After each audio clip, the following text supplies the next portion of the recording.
tipon-tipon upang magsalo-salo po sa inyong banal na salita, Panginoon. Lord God, gabayan niyo po ang live na ito.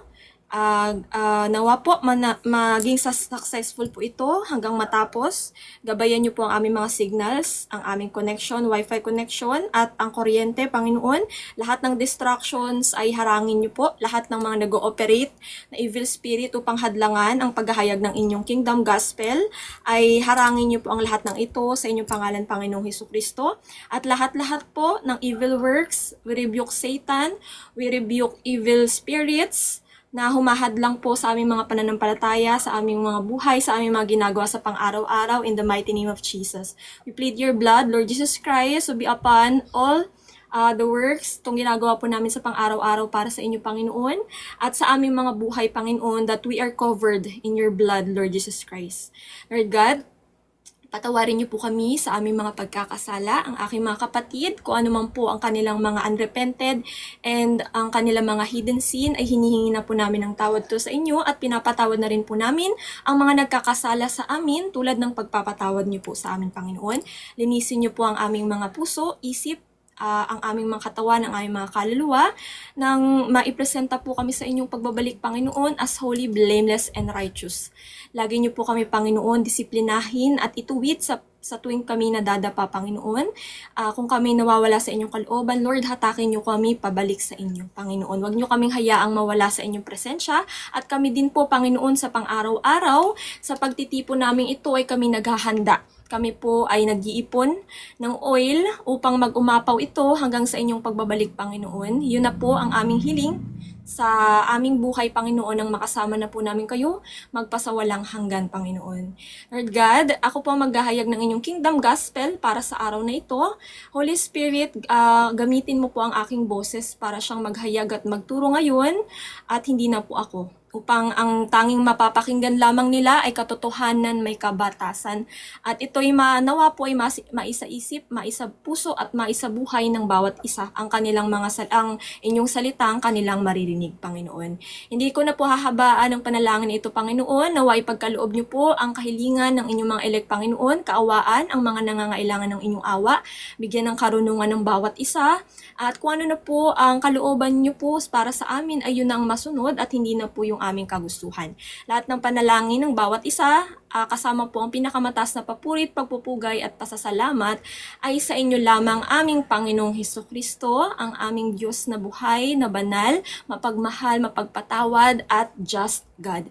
Lord God, for yours is the kingdom, the power, and the glory, in the name of the Father, and of the Son, and of the Holy Spirit, one God. Amen. Amen. Ayan, isang mapagpalang gabi po, mga kapatid. Start po tayo. Ang topic po natin para sa gabing ito ay Kawikaan chapter 23. Pero bago po tayo mag-start dyan, punta tayo dun sa yung, kasi para mabuo siya. Nandun kasi yung unahan niya. Putol kasi siya pag sa 23. So chapter 22 verse 17. Ayan po, ipa-flash ni Brother Charles sa screen. Verse 17 hanggang 29, and then proceed na tayo sa chapter 23 mamaya. Tapos kung may time pa, Psalms 28, isingit din natin. Ayan. Actually, ano po ito 30, nasa ba yung English nito? Wait lang. Buksan ko lang yung aking Bible, mga kapatid, ha. Sister, wait lang po. May kukunin lang po ako. Yes po, brother. Go po. Wait lang. Si ano pa rin to, si King Solomon pa rin, di ba, yung sa Proverbs. So, parang Ecclesiastes din to, no, mga kapatid, pagka kung ano nyo, nababasa nyo. So, dito, chapter 22, wait lang. Ayan.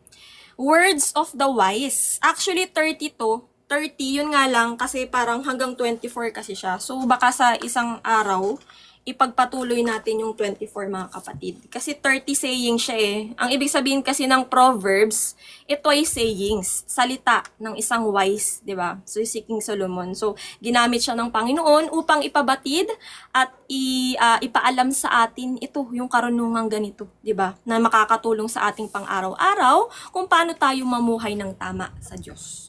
So, simulan na po natin. Unang kawikaan, verse 17, chapter 22 ng Proverbs. Sabi po dito, pakinggan mo ang mga sinasabi ng marurunong. Pakinggan mong mabuti habang itinuturo ko ito sa iyo. Dahil magbibigay ito sa iyo ng kaligayahan kung malalaman mo ito at masasaulo. So, ito po'y talagang makakatulong po sa atin, no? Ito'y salita ng isang wise na tao, 'di ba? Katulad ni King Solomon. So, bilang siya, 'di ba, sa Ecclesiastes nga po, mababatid niyo doon, 'di ba? Siya'y parang mangangaral, pinag-aralan niya yung mga tao. So, sa mga experience niya sa kanyang buhay, talagang naibahagi niya sa atin sa ang lahat ng kanyang mga natutunan. So, ang sabi po dito, pwede yang, 'di ba, magbigay sa iyo ng kaligayahan, maitama ang pamumuhay mo, at pwede mo itong maisaulo at maipayo sa iba, 'di ba? Upang maitama rin ang kanilang pamumuhay. Itinuturo ko ito sa iyo ngayon upang magtiwala ka sa Panginoon. Amen. So ito po yung sabi ni Solomon dito. Para ikaw pa'y magtiwala, 'di ba, sa Panginoon at malaman mo na ang buhay sa mundo ay nakakapagod. Hindi nakakatuwa, hindi nakakagalak ang buhay dito. Sabi nga po niya yun sa Ecclesiastes na lahat ay walang kabuluhan kung wala ka sa Panginoon. Diba? Kung hindi ka gumagawa ng tama sa Panginoon, kung wala kang takot sa Panginoon, hindi mo siya sinusunod, walang kabuluhan ng buhay mo dito. Dahil ang buhay dito sa mundo ay vanity. Walang kabuluhan, kapahamakan lamang. Ang hatid kung hindi ka magbabago at mapupunta dito sa kaharian ng Panginoon. Diba? So sabi po dito, ang 30 kawikaang ito na isinulat ko ay magdudulot sa iyo ng mga karunungan at payo. Sa pamamagitan nito'y malalaman mo ang mga katotohanan at masasagot mo ang mga nagtatanong sa iyo. Praise God. So, ito po, no, na ngayon nababasa natin, na napupuspos din po tayo ng karunungan dahil sa ating mga nababasa sa gabay ng banal na espiritu po sa ating sa pang-araw-araw bilang espiritu ng katotohanan, mga kapatid. So, sabi po dito ni Solomon, na lahat ng ito, pwede mong ipayo. Yan, no? Pwede mong isagot sa mga nagtatanong sa iyo, di ba? Talagang galing sa isang marunong. At syempre po, sa tulong po talaga yan ng Diyos. Talagang breathed out by God. Talagang napuspos po siya, no? Ng karunungan para din po sa atin, dito sa ating generation ngayon, kailangan po natin ito. Kasi, ang karunungan, di ba, sabi nga po doon, the fear of the Lord, 'di ba? Dito sa unang kawikaan, verse 7, sabi, the fear of the Lord is the beginning of wisdom. But fools despise wisdom, yung mga mangmang po. Tayo yan dati, na ayaw nating natatama tayo. Gusto natin, sarili lang natin, yung ating sinusunod. 'Di ba? Parang ang tigas-tigas natin, ma-pride tayo. Ang pride pala, di ba, nakalagay sa salita ng Diyos, ang ibibigay niyan sa'yo, kapahamakan, distraction, kahihiyan. Pero pagkang pinairal mo, di ba, yan, fear. Di ba? Pagka may takot ka sa Diyos, di ba, magkakaroon ka, napupuspusin ka niya ng karunungan. Di ba, sa buhay mo. At para maitama yung buhay mo, at kung pagpapakumbaba, ang ipapakita mo, di ba, sa lalong-lalo na po sa Diyos, papakumbaba mo yung sarili mo, yan, wisdom po. Wisdom po ang ibibigay sa'yo ng Panginoon. Isik mo siya, isik mo ang kaharian niya, isik mo yung wisdom niya. Para malaman mo ang lahat ng tungkol sa kanyang salita. So sabi po dito, verse 21 at 22, ikalawang kawikaan, huwag mong abusuhin. So pangalawang kawikaan na po tayo, no? Huwag mong abusuhin ang mga mahihirap o apihin man sila sa mga hukuman, sapagkat ipagtatanggol sila ng Panginoon. Ano man ang gawin ninyong masama sa kanila, ay gagawin din niya sa inyo. Sabi nga po ng Panginoon, the vengeance is mine. Sa Diyos po. Ang Diyos ang bahala dyan mag-deal sa taong iyan na gumawa ng kasalanan sa iyo. Ikaw, ang sabi niya, diba? Ang gawin mo, pagmamahal. Pakita mo sa kanya, huwag kang magkasala sa kanya. Hatiran mo siya ng pagmamahal. 'Di ba, ng salita ng Diyos upang matama din ang kanyang pamumuhay. At ang sabi nga po, 'di ba, dito sa salita, ang sabi po doon, katulad sa Psalms, dito din po sa Psalms 12. Ang sabi doon, nakikita po ng Diyos yung kaapihan ng mga dukha. Naririnig niya po iyan. So, sabi niya po doon, ililigtas niya itong mga naaapi.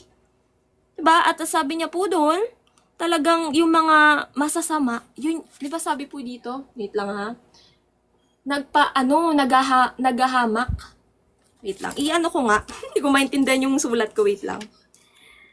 Psalms 12:5. Pasahin ko na lang dito sa Bible. Psalms 12:5. Ang sabi po dito. Ayan. Sabi po dito, no? Because the poor are plundered, because the needy groan. I will now arise, says the Lord. I will place him in the safety for which he longs. So, ibig sabihin po, no, kung sino kasi talaga po yung ano, no, yung nang-aapi. Ang Diyos ang bahala dyan. Ang Diyos ang bahalang mag-deal dyan. Ang Diyos ang bahalang magbigay ng consequence sa taong yan. 'Di ba? Para malaman niya yung ginagawa niya. Yan o, sabi po nga dito, sapagkat ipagtatanggol sila ng Panginoon, anuman ang gawin ninyong masama sa kanila ay gagawin din niya sa inyo. 'Di ba? Sa kanya po ang vengeance, sa kanyang paghihiganti sa Panginoon at hindi po sa atin mga kapatid. So, naririnig po ng Diyos yan, yung mga iyak ng dukha. Kahit nga po si kahit nga po si Abel, di po ba? Si Abel, nung siya'y pinatay ni Cain, sabi ng Diyos, di ba yung dugo niya, nagsusumigaw dun sa lupa for justice. At yun ay ibibigay ng Panginoon. Kasi siya ay righteous. Di ba? Siya ay may faith sa Panginoon, siya ay righteous, siya ay matuwid sa Panginoon. At yung puso niya malinis, hindi katulad ng kay Cain, katulad nitong masama na nang-aapi, gumagawa ng masama sa kanyang kapwa, ba hindi kinalugdan ng Diyos. So sabi po dito, 3 Kawikaan, huwag kang makipagkaibigan sa taong madaling magalit. Baka mahawa ka sa kanyang pag-uugali at para ka na ring naglagay ng bitag para sa iyong sarili. So, nandito rin po yan sa Ecclesiastes, mga kapatid, di ba? Nung sabi doon, pagka naghukay ka, baka ikaw din yung matapon doon sa hukay na yun. Katulad nga po, di ba, yung halimbawa natin doon, yung sa Book of Esther, si Haman, na siya yung nag-prepare, di ba, may plano siyang masama kay Mordecai, yung uncle ni Esther, ni Queen Esther, na may plano siyang masama doon, pero sa hulit-huli, dahil sa plano niyang masamang yun, doon pa siya mismo, doon sa hinanda niyang pagbibitayan kay Mordecai, dun siya mismo binitay. So, mag-iingat po ang mga may planong masama sa kanilang mga puso, sa kanilang kapwa. Kasi po, pwedeng sa inyo mangyari yan. Pag hindi po kayo magbago, hindi kayo magsisi sa mga ginagawa nyo iyan sa inyong kapwa. So, ang sabi po, no, so sabi nga po dito, huwag kang makipagkaibigan sa taong madaling magalit kasi nga po alam naman po natin, bad company ruins good moral or corrupts good character. Yung masamang pag-ugali, maruruwin niya yung mabuting pag-uugali. Kaya nga po tayo na tinanggal na or linlihis na ng Panginoon dito sa mundo, sa mga makamundong pag-uugali ng mga tao, hindi para tayo'y mahawa nila. Tayo po dapat yun nang hahawa ng kingdom mentality ng mga, 'di ba, ng mga katangian ng Panginoon dito sa kanyang kingdom. Tayo yung nanghahawa. Tayo yung dapat nag-i-invade. Hindi dapat sila yung mang-invade sa atin o manghawa. Dapat tayo po sa pagbabahagi po natin ng kingdom gospel para sila din po ay matransform sa wangis ng Panginoong Hesus. 'Di ba? So sabi po dito, 4 Kawikaan, verse 26. Huwag kang mangangako na magbabayad sa utang ng iba. Dahil kapag hindi ka nakapagbayad, pati ang higaan mo ay kanilang agawin. So, eto po dito pumapasok yung huwag kang mangako. Huwag kang magpi-pledge. Kung hindi mo kayang tuparin. Huwag kang mangako na magbabayad ka na kahit sa iba, yung utang sa iba. Hindi po. Diba sabi ng Panginoon, gawin mo na lang, let your yes be yes and your no be no. Huwag kang mangako kasi lahat ng more than that, pagka nag-oath ka pa, is from the devil, hindi galing sa Diyos. Kasi tayo po, tao, hindi natin alam ang bukas, hindi mo alam, may mangyayaring something, hindi ka makapagbayad, di ba? So, dahil nangako ka at hindi mo tinupad yun, kasinungalingan ng tawag dun, kaya nagsinungaling sa kapwa mo. Di ba? Kasalanan po iyon. So, sabi po dito, huwag kang mangangako. Bagkus gawin mo na lang, kapatid. So sabi po dito, or kaya kung meron ka talagang alam mo ngayon, na magagawa mo ngayon, gagawin mo. Hindi po pwede mong sabihin ipag-boast mo yung tomorrow kasi tomorrow is not guaranteed. Hindi po yan sa atin. Hindi mo pwedeng ipagbayabang ang bukas. So sabi po dito, kasi kapag yan, yung pinagkautangan mo, di ba, sa pangako mong, kunwari, time, pwede nilang, di ba, pwedeng kuhanin yung pagmamay-ari mo dahil hindi ka makabayad. So, iwasan po natin yung mga ako, no? At saka, syempre po, kayo naman po ay bilang kayo'y nanghihiram, kayo po ay dapat meron po kayong accountability, mga kapatid.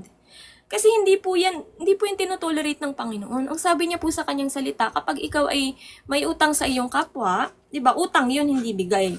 Kung bigay, okay lang, pero kung utang, kailangan po nating magbayad. Kasi yan po ay responsibilidad po natin.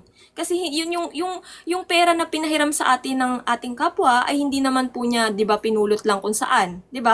Yun ay inano din niya, 'di ba? Pinaghirapan niya din at kakailanganin niya din po sa pang-araw-araw niya. Kaya po tayo, 'di ba, irespeto po natin yung pangangailangan ng tao. So, kailangan din po, di ba, tayo'y alam natin sa ating mga sarili na tayo ay may responsibilidad at accountability na bayaran yung ating utang sa ating kapwa. Di ba? Yan din po ay pagmamahal. Huwag kang magkasala sa kanya. Huwag mo siyang itisod. Kasi baka matisod mo siya, mag-hate sa'yo dahil nangako ka tas hindi mo binayaran. Matitisod mo ngayon siya. Mag-hate ngayon siya sa'yo. Di ba? So, huwag kang maging katitisuran sa iyong kapwa. Gawin mo ang responsibilidad na iyong ginawa, 'di ba? Yung ikaw naman ang nanghiram, ikaw din ang magbayad, 'di ba? Ikaw na ang magkusa na magbayad sa iyong sa magtupad sa iyong pinangako. So sabi po dito, no, ikalimang kawikaan. Huwag mong gagalawin ang mga batong hangganan na inilagay ng mga ninuno mo noon. So, dito po mga kapatid, no, alam mo, dito po talaga yan nag-i-start yung mga away-away, 'di ba, sa mga lupain. Alam naman po natin, no, sa mga pamilya, yan po ang mga nagiging awayan, yung mga sa mga lupa-lupa, yung mga harang dito, kunwari yung sumobra lang ng konti, ay yung naano mo na, nadamay mo na, yung hindi mo parte, 'di ba? Diyan nagkakaaway-away. Pero sabi, wag, 'di ba, wag mong galawin ang batong hangganan na inilagay ng mga ninuno mo noon. So kung hanggang saan lamang, doon ka lamang, 'di ba? Kailangan mong irespeto, kailangan pagmamahal sa kapwa. Wag mo silang tisurin, wag kang magkasala sa kanila. 'Di ba? Irespeto po sa ating kapwa. Pagdating po diyan sa mga ganyan, 'di ba? Lalo na sa mga ari-arian. Wag po tayong, alam niyo 'yun, dapat meron na po tayong contentment sa buhay. Hindi po yung palagi na lang tayong naghahanap ng away sa ating, lalo na sa mga mga kamag-anak, 'di ba, mga kapatid. Dahil sa kasakaman, greed sa sa kayamanan dito sa lupa. Yan ang umiiral sa mga tao, lalo sa mga pamilya. Kaya sila nag-aaway-away, nakakagawa na ng masasama. Nagkakaroon ng doorway si Satan sa kanila kasi nga sa greed nila sa pera, 'di ba? Pero kung dahil tayo may contentment na po tayo sa buhay at may self-control tayo, hindi po tayo para maging 'di ba? Maging greed pa sa pera. 'Di ba? Hindi na po diyan ang kayamanan natin. Kayamanan na po sa langit ang ating pinupundar at hindi na po dito sa lupa. So sabi po dito, ika-6 na kawikaan, ang taong mahusay magtrabaho ay maglilingkod sa mga hari at hindi sa mga pangkaraniwang tao. Dito nga po pala, bago natin ipaliwanag tong last verse dito sa chapter 22, ma-share ko lang dito sa sa 28. Yung niyo po yun, yung kay Nabot sa vineyard. Naalala niyo po yun? Natapik po natin yan at natapik din yan ni Sis Nika, yung kay Nabot sa vineyard. Na itong sino nga yun? Si King Ahab, gusto niyang angkinin yun. Gusto niyang angkinin yung lupain ni Nabot, hindi naman sa kanya yun. Hindi yan sakop ng lupa niya kasi katabi yun ng kaharian di ba? So sabi niya, since katabi, bibilhin na lang sana niya, gusto niyang mapasa kamay yung vineyard na yun. Hindi sa kanya. In short, ayaw pumayag ni Nabot kasi namanan niya yun Namanan niya yun sa kanyang mga ninuno. Kasi sa Old Testament, mahalaga po talaga ang lupa. Pag pinamana yan sa ninuno, talagang yan hanggang sa descendants niya, yun pa rin. Di ba? Like si Abraham, yung pangako sa kanyang promised land, 'di ba? Sa mga descendants. So, ganun po kahalaga. Pero dahil sa pag-aasam ni King Ahab, 'di ba, nalungkot pa nga siya doon nung ayaw pumayag. Tapos itong si Jezebel, yung asawa niya, 'di ba? Itong si Jezebel may kasamaan sa puso. So siya yung gumawa, siya yung trumabaho para makuha yung vineyard ni Nabot. So, gumawa siya, 'di ba? Kinuha niya yung parang siya yung gumawa ng sulat na hindi naman si King Ahab yung gumawa noon para, 'di ba, tawag dito, para mag-utos, parang umano siya, parang nag-conspire siya or parang kumuha siya ng mga false witness para tawag dito, magbigay ng mga maling mga akusasyon kay Nabot para siya ay maparusahan, yung stone to death. Parang yung ginawa kay Esteban, 'di ba? Pinalim nila sa pagbabat, pinato nila. Yes. Yes. So tapos doon, 'di ba, namatay si Nabot ng inosente. 'Di ba? Wala siyang kasalanan pero dahil sa greediness ng mga taong ito, siya ay namatay. Pagkatapos po noon, etong si King Ahab nung binalita ni Jezebel sa kanya na heto, nakuha ko na. Wala na si Nabot, patay na. Nakuha ko na yung vineyard. Tumayo ka dyan, ano ka na. Di ba kasi nalulungkot nga siya nung nade-depress nga siya, ayaw niya kumain, di ba? Kaya sabi ni Jezebel, tumayo ka na dyan. Tapos dali-dali siyang pumunta. So ibig sabihin, tuwang-tuwa pa siya. Na di ba, nakagawa silang ng masamang ganun para lang dun sa ari-arian. Di ba? Imagine that. Sa kasakiman ng mga tao, aabot na sa ganun, napapatay ka ng kapwa. Ganyan ang nangyayari ngayon sa ating henerasyon, na nangyayari sa mga pamilya. Dahil sa lupa, dahil sa greed. Kaya the moment na yan, pag wala na yan sa sistema ng buhay mo, nandito ka na sa Panginoon, contentment talaga magkakaroon ka. Diba? So pagpatuloy po natin, no? Ika-6 na kawikaan, ang taong mahusay magtrabaho ay maglilingkod sa mga hari at hindi sa mga pangkaraniwang tao. So tayo po, no, kung i-relate sa atin dito sa kanyang sa kaharian ng Panginoon, siya po yung ating hari. Diba? Tayo yung naglilingkod sa kanya. Sa Diyos po tayo naglilingkod. Siya po yung pinipis natin, hindi po tayo nagpipis sa tao. Kasi kung pinagpipis tayo sa tao, hindi po tayo tagapaglingkod ng Panginoon. Hindi tayo karapat dapat na maglingkod sa Kanya. Kaya nga po sa pang-araw-araw nating ginagawa, di ba, nagsuserve, naglilingkod tayo ng tapat sa Panginoon. At yung ating mga kapatid, di ba, pinaglilingkuran din po natin sa pang-araw-araw. Hinahatiran natin ng banal na salita upang magpalakas po sa kanila sa pang-araw-araw, sa kanilang pananampalataya. Di po ba? So, kapag 'di ba, may tao mahusay, yung ating, alam mo, wala sa atin yung kahusayan, wala tayong karunungan, wala tayong kakayahan, lahat yan pinuspo sa atin, kaloob yan ng Panginoong Hesukristo sa atin, na pinapagamit po natin sa paglilingkod sa hari, sa ating nag-iisang hari ng mga hari. Diba? Diyos ng mga Diyos, Panginoong Hesukristo. So, ayan po, no?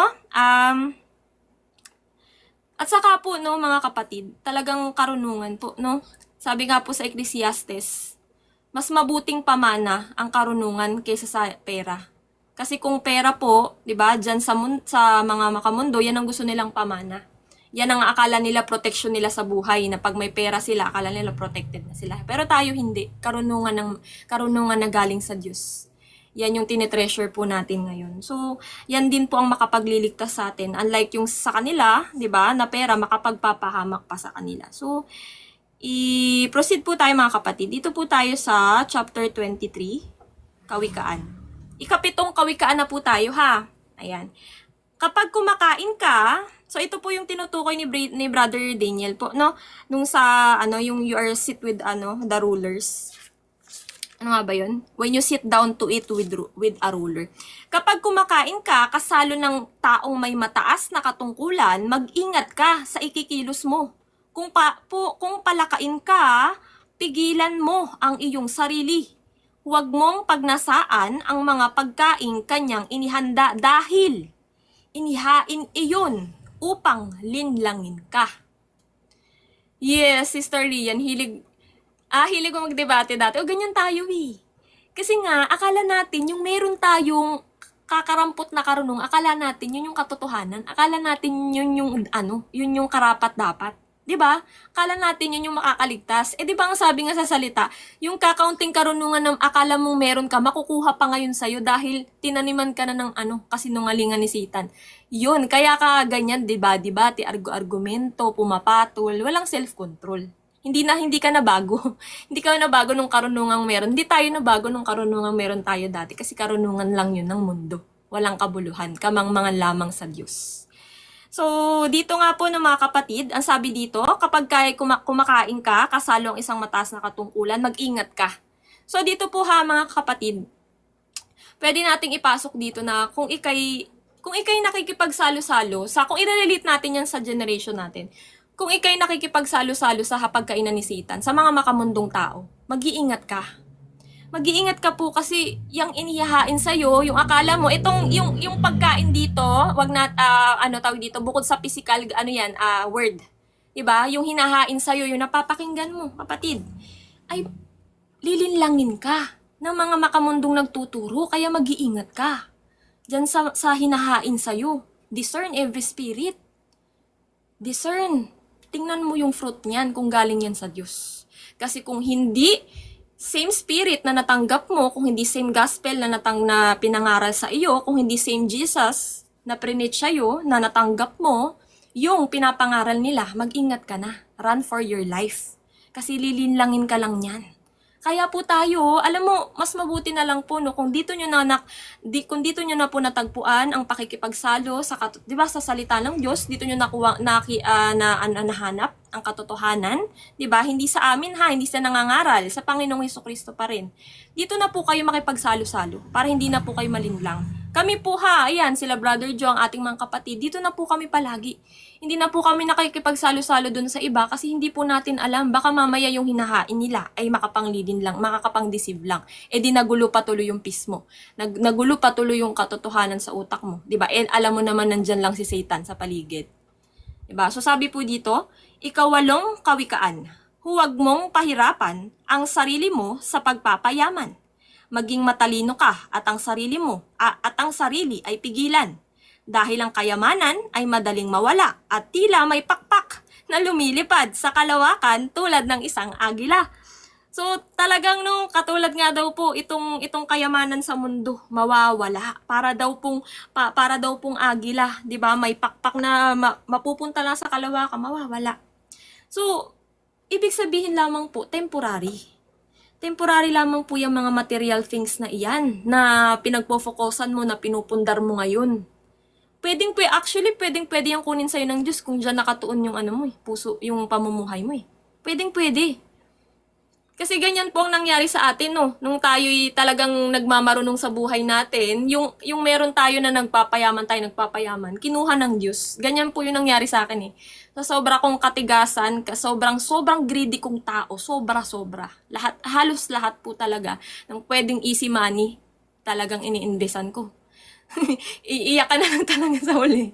Talagang lahat, alam mo ba, yung meron ako, yung mga tawag dito, mga material, mga pundar, lahat wipe out dahil dun sa kagridihan ko. Dahil sa pagiging greedy ko. So, talagang mawawala. So, sabi ko, napagod na ako dun. Sabi ko, ayoko na, Lord.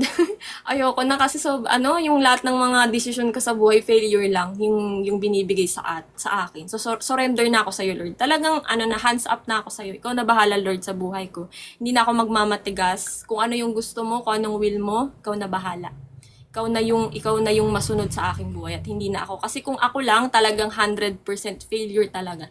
Problema lang yung abot.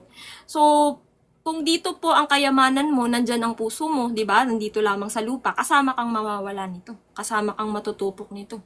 Pero kung ang kayamanan na pinupundar mo ngayon, tinatanim mo, ay panglangit na, kasama mo ang Panginoong Hesukristo. Magpasawalang hanggan. So, yun lamang po, no? 9 na kawikaan. Huwag kang kumain o matakam sa pagkain na inihanda ng taong kuripot. Kahit ito ay masarap, sapagkat ang taong ganyan, bawat subo mo'y binabantayan. Pero bago po ako ulit, sorry, may dadagdag lang po ako doon na tama rin po kasi yung na-share sa atin ni Brother Ren na yung about sa easy money. Wala po talagang madali. Kasi alam niyo po, kung nasan yung ganyan, yung madalian, nandyan si Satan eh. Kasi dahil sa greed ng tao sa pera, gusto nila madalian. Kahit nga po sa karunungan, pag ikay nagmamadali, yan din nangyari sa atin dati, nagmamadali tayong makakuha ng karunungan galing sa Diyos, tingnan mo, na-deceive pa tayo.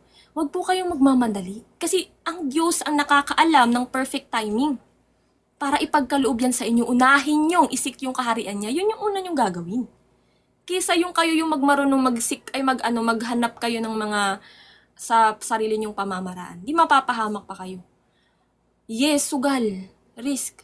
Wag po iyan mga kapatid. Wala pong madalian mga kapatid. Talagang yan po ay ipagkakalob sa inyo ng Panginoon sa kanyang perfect timing, sa kanyang will, sa kanyang kalooban.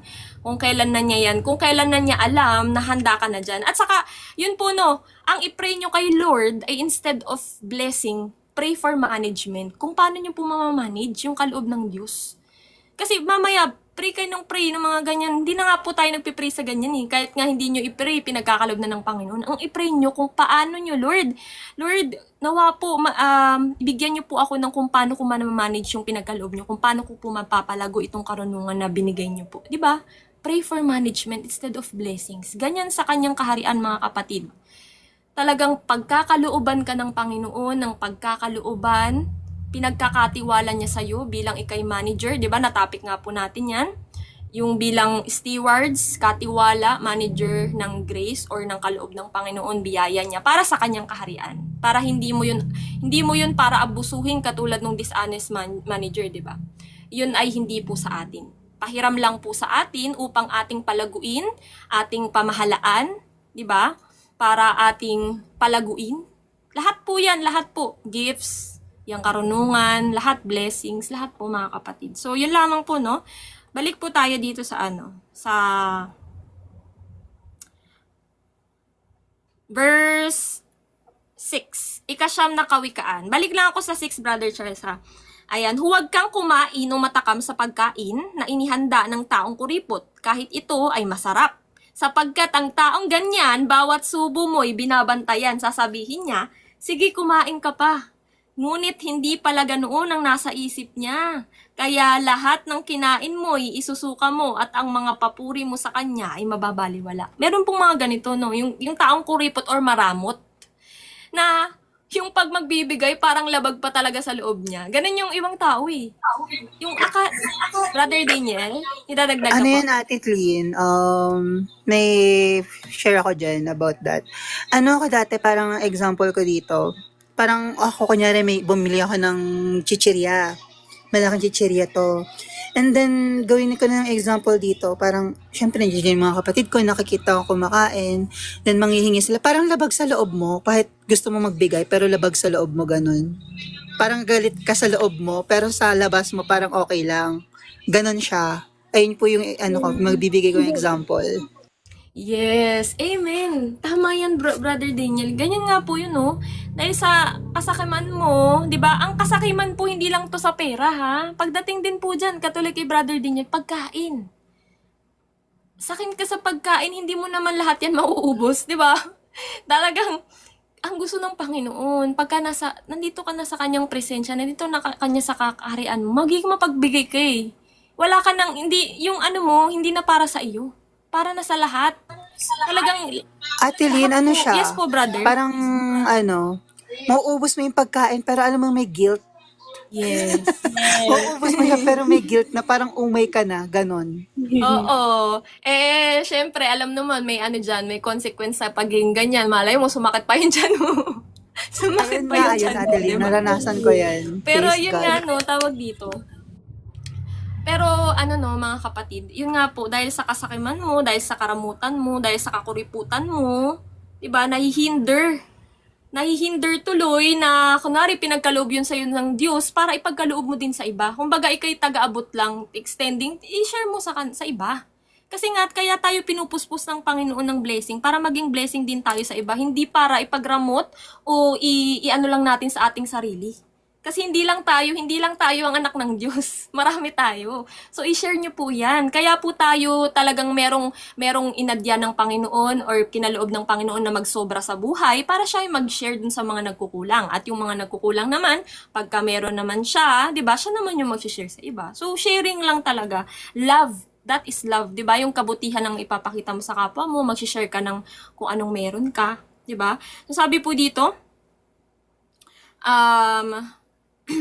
ikasampung kawikaan. Dito na po tayo sa verse 9, mga kapatid. Huwag kang magsasalita sa hangal, sapagkat ang sasabihan mong karunungan sa kanya ay wala ring kabuluhan.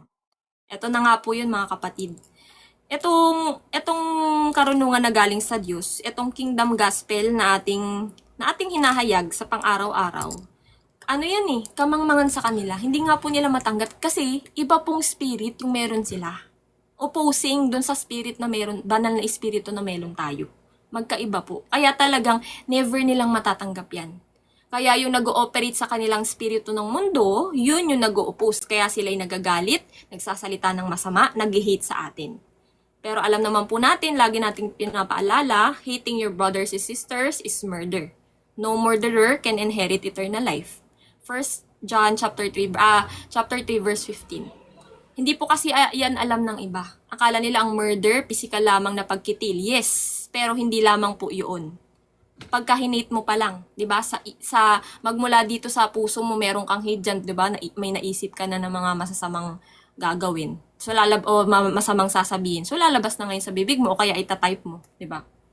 So, yun po mga kapatid, talagang foolishness to sa kanila. At saka nga po, 'di ba? Sabi nga po yun yung sa nabanggit natin, Proverbs chapter 1 verse 7, fools despise wisdom. Ayaw po nila nang natatama sila. They hate instruction. Ayaw nila na sila'y pinupuna sa kanilang mga ginagawa na pagnanasa sa laman. Gusto nila kasi, 'di ba, with their pride and ego. Nasa pride pa sila eh. Hindi po talaga nila yung matanggap. Kaya pag madali silang ma-offend. Yeah, madali po silang ma-offend. Pagka sinabihan mo magbago, may boldness tayo eh. Sir, Akala nila galit tayo. Kasi yung spirit natin, tatanggapin nila yan. Pero pagka hindi parehas yung spirit na natanggap natin, talagang hindi nila tatanggapin. Amen. Dahil nga po, iba. Diba? Kung meron yang katulad ng Holy Spirit, diba? Holy Spirit, kung meron din siya, tatapin niya to eh. Kasi buong kalooban ng salita ang ating pinapahayag, hindi po verse. Diba? Paano magiging masama iyon? Or paano magiging negatibo iyon kung buo na salita ng Diyos ang ating hinahatid? At hindi bahagi lamang. Para buo nyo pong matanggap at buo nyong masunod. Para matama yung buhay nyo. Pero nga dahil ibang spirit, di ba? Ang meron sila, spirito ng mundo, na yung spirit na ngayon nag-ooperate dyan sa isip at puso nila, kaya nagagawa nilang yun. Kaya nga po, di ba, ang battle ay wala sa flesh and blood. Nasa spiritual darkness na nangyari sa spiritual realm. So, yun po yun mga kapatid. So, yung balik tayo sa nababanggit ko kanina na yung sa... Na hindi mabigat daw yung turo. Kaya Ayun yung balik tayo sa nababanggit kanina na akala nga nila tayo yung sinasabi nga nila ang bigat daw ng aura ba yun ang bigat ng ganyan, 'di ba? Parang ang daw magsalita, parang galit daw. Actually sa akin sa dati wala pa ako dito sa fellowship. Lagi nila ako sinasabihan ng ganun. Para daw akong galit, hindi daw yung fruit ng Holy Spirit, daw gentle lang. So sabi ko, naisip ko, alam mo, iba kasi yung boldness sa galit. Ika'y boldness, may kabatasan ka sa paghahayag ng salita. Sa salita lamang, at hindi sa yung sarili. Diba? Hindi ko tinataas ang sarili ko, hindi tinataas si Sistina yung kanyang sarili, hindi tinataas ng mga ngaral ang kanilang mga sarili dito. Kasi wala kaming ambag dito. Galing to sa Panginoong Hesukristo. Siya po ito at hindi tayo. Salita niya po ito. Itong hinahayag natin. Kaya po sila na-offend kasi nga po, nandyan pa po sila sa laman. Diba? Iba yung spirit na meron sa kanila. Kaya nga po sila, hindi po tinatanggap. Diba? So sabi po dito, ikalabing isang kawikaan. Verse 10 na po tayo. So sabi po dito, huwag mong agawin o sakupin ang lupa ng mga ulila sa pamamagitan ng paglilipat ng mga muhon na matagal nang nakalagay. Sapagkat ang kanilang makapangyarihang tagapagtanggol ay ang Panginoon, siya ang magtatanggol sa kanila laban sa iyo. So katulad din po ito nung dun sa chapter 22 kanina, wag kang maging sakim nga. Wag mong sakupin yung hindi iyo. Wag mong asamin yung hindi iyo. 'Di ba? Greed, covetousness. Hindi yan iyo para asamin mo. Kasi yan po yung nagiging flesh idolatry po. So sabi po dito, 'di ba? Nandyan ang tagapagtanggol niyan na mga inaapi mo, yung gusto mong sakupin. At yan ang Panginoon mismo ang magbibigay sa iyo ng nararapat na consequence para diyan sa kasakiman mo, 'di ba? Siya ang magtatanggol po sa atin kung tayo man po 'yon, 'di ba? Kung tayo yung inaapi, kung tayo yung balak sakupin yung ating mga ari-arian or kunin, 'di ba? Ang Panginoong Hesukristo po ang magtatanggol po sa atin. Wala po ang vengeance sa atin na hindi po tayo para gumanti sa ating kapwa. 'Di ba? Sabi ng Panginoon, pagmamahal, love your enemies mga kapatid. Wag niyong i-repay yung evil, yung kanilang pinapakita sa iyo na masama, wag mong hatiran din ng masama, hindi kabutihan. Bahala na ang Panginoon sa kanila, 'di ba? Na mag-deal dun sa mga nagawa nila na masama, mga kapatid. So sabi po dito, mas naghahanap po ako talaga ng turo na mas matapang ang turo, yung susugat sa puso, pero matutuwid ka. Amen! Di ba? Yan po. Katulad nga po na nabanggit ni Sister Nix, talagang tayo we love to be rebuked. Gustong-gusto natin yan. Kesa naman yung piniplis tayo, tapos heto tayo, hindi tayo nagbabago. Heto tayo mapapahamak na hindi pa rin nila sinasabi sa atin. Diba? Ganun po yung mga kapatid. So, mahal ka niyang nagtuturong yan kung nire-review ka niyan sa kasalanan mo, sa mga ginagawa mo, na yung pamumuhay mo ay hindi naaayon. Sinasabihan ka na hindi yan naaayon sa kalooban ng Panginoon. Magbago po tayo. Repent and give. Ibigay mo yung buong buhay mo. Tanggihan mo yung laman mo. Lumihis ka sa kasamaan ng mundo at dito ka mapabanal ng Panginoon. Diba? So sabi po dito, verse 12, makinig ka kapag itinutuwid ang iyong pag-uugali upang ikaw ay matuto. Amen. So ito nga po yun, no? Ito na po yung explanation. Ito na nga po yun, no? Yung connected dito na sa binabanggit po natin na tayo po, sabi nga po sa James, diba? Let you be quick to hear. Mabilis makarinig and slow to speak and slow to anger. So, ibig sabihin po, tayo, di ba, yung pinapakinggan nyo ng buo. Hindi yung buga agad ng bibig. Pakinggan nyo ng buo, di ba? Pagkapakinggan nyo, mag-pray kayo. Lord, ito po bang napapakinggan ko ay tama? Galing po ba to sa inyo? Hindi yung agad talagang magta-type na kung ano-ano. Di nagkasala ka pa. Mga keyboard warrior, di ba?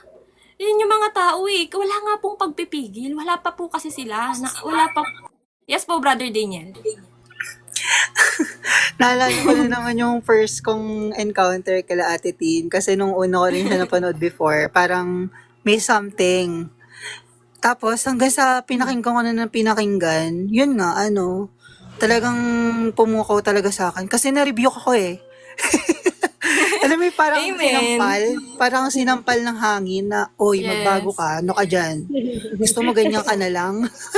Ganon. Amen. Talagang double-edged. Ito mga kapatid, talagang double-edged sword, alive and active po ang Word of God. Talagang i-reveal yung natatagong nilalaman ng puso mo. Kung ikay wala sa kalooban ng Panginoon, i-reveal niyan para matama ka talaga. At saka, ito nga po, yung mga, ito po yung nangyayari kasi sa mga makamundong tao. Isa, dalawang video or live yung napakinggan nila, magja-judge na agad sila Magaganyan na agad sila. Pero, 'di ba, kung tayo pinapanood natin ng buo at talagang naghahanap, 'di ba? Talagang siguro mga buwan. 'Di ba? Saka ka kung mali ba 'yan o hindi. Kung galing ba 'yan sa Panginoon hindi, pwede mo naman kausapin ng Panginoon Siya mag-i-reveal sa iyo. Na 'yun ang nangyari sa atin, ni-reveal mismo sa atin ng Panginoong Jesucristo. Nasa katotohanan tayo. Na hindi na tayo nangapapahamak ngayon. Di tulad kung nasan tayo dati.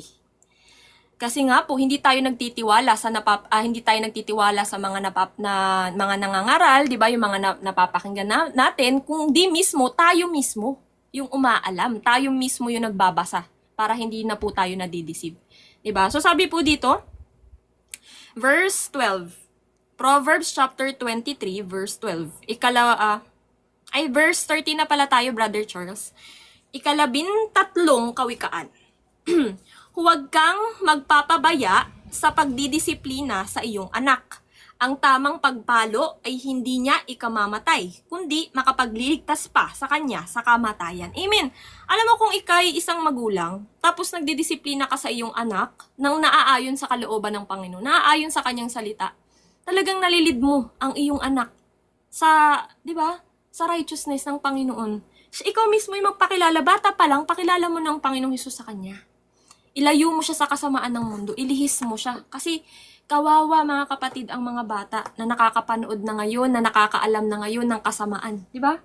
Alam na ngayon ng mali sa tama. So, talagang madjudge na sila. Pero kung maliit pa lang, tinuruan mo na, dinisiplina mo na, ng tama Hindi yung katulad nga nung sabi 'di ba saan nga ba 'yun, na disiplinahin mo sila, wag kang gumawa ng way para sila'y mag-hate sa iyo. O yung parang tawag doon? Anong tawag doon? Nandito 'yun pagka nagdidisiplina ka, ayon lamang sa tama, ayon lamang sa kalooban ng Panginoon. Wag mong magbigay ng ano sa kanila, ng way para i-hate kanila. 'Di ba? Sa pagdidisiplina mo sa kanila kung iyon ay sobra-sobra. How about, sister, ayaw nilang makinig sa akin, mga kapatid ko, pray ko na lang po ba? Yes, kasi hindi nga po tayo nagkukontrol dito eh. Hindi naman po natin sila mababago eh, kahit anong lupa sa'yo mo dyan. Kahit anong sabihin mo dyan, lupasayin mo dyan, kahit tumambling ka pa dyan, kung talagang ayaw nilang magbago, wala po tayong Hindi, magagawa. wala po talaga kayo Yes, paalala, pray. Talagang yun lamang, magtatanim lang tayo ng seed. Hindi tayo ang papabago sa kanila. Diyos pa rin. po ako, sister, nababaliw na po daw ako. Basta Brother Anthony, wag po tayo ma-frustrate. Kasi ayan po si Satan, wag kang padaig kay Satan. Alam mo yung mga evil scheme ni Satan. Pag ikay na-frustrate, magkakahit ka ngayon sa mga kapatid mo dahil ikay talagang frustrated na ayaw nilang maniwala sa akin. Ganon. Ikaw yung matatalo dito. Yes, So, wag, talaga. yes, talagang control pa rin. Kung ayaw nilang makinig, sige po. 'Di ba? Other day, may some other day naman, paalalahanan mo sila ulit. Sa some other day, ipanalangin mo sila. Kasi Diyos, pagka yan ay will ni Lord, na mabago yung tao yan, mababago at mababago yan eh. Kasi nga po, cousin ko, sister, lahat po pinayuan ko po. Yes, we don't control people's life. Yes po. Tsaka Ma'am Lynn, may nabanggit Yes, po. kasi rin yung Panginoon, no? Isingit ko lang na yung ano lang talaga natin is para magtanim at magdilig. Pero yung nasa Corinthians to pero yung magbabago ng puso dun sa tao is Diyos talaga. Wala talaga tayong kakayahan. Hindi kahit pa po pilitin na natin, yung kahit pa mag-iiyak, maglumpasay ka dyan, hindi mo talaga sila mababago. As long na hindi binubuksan ng Panginoon yung puso ni Panginoon talaga to, guys, maniwala kayo. Kaya po matigas ang tao ngayon kasi nga po tinitigasan ng tao ang kanilang puso. So pinatitigas pa po ito ng Panginoon.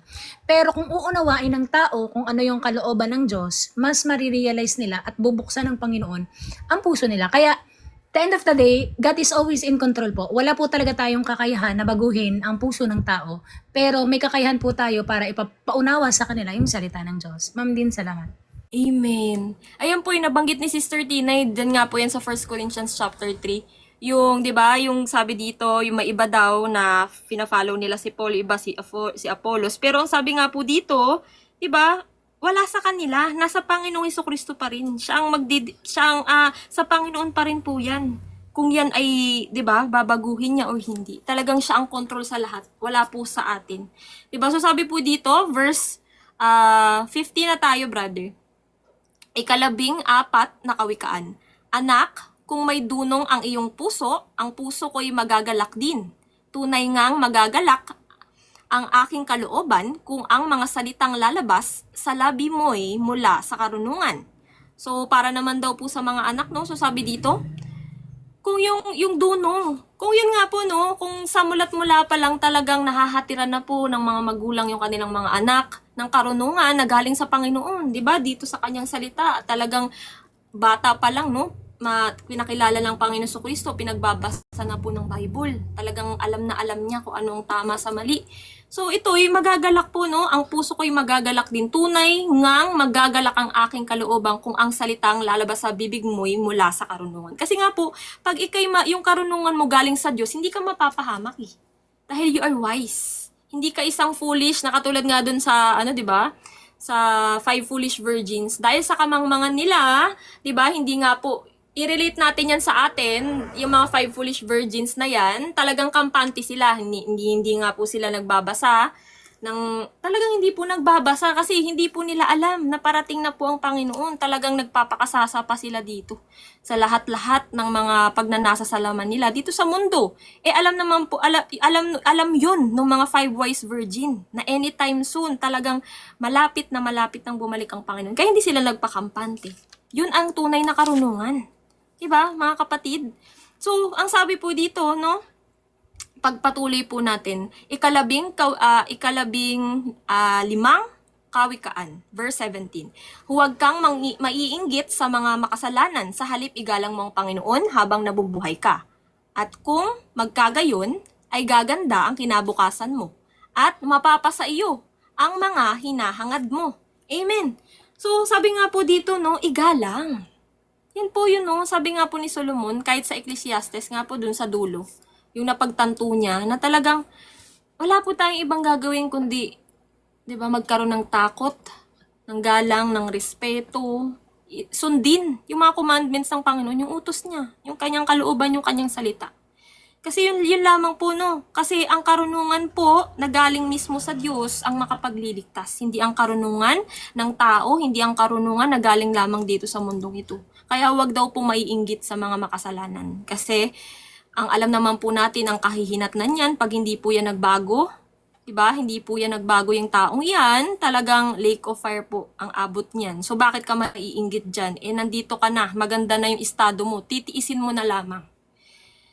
Hindi ka para mainggit sa kanila dahil sila ay nagpapakasarap ngayon, samantalang tayo ay nagsasuffer. Pero for righteousness sake, alam naman po natin na, 'di ba, suffer now, yun po yung ginagawa natin, no?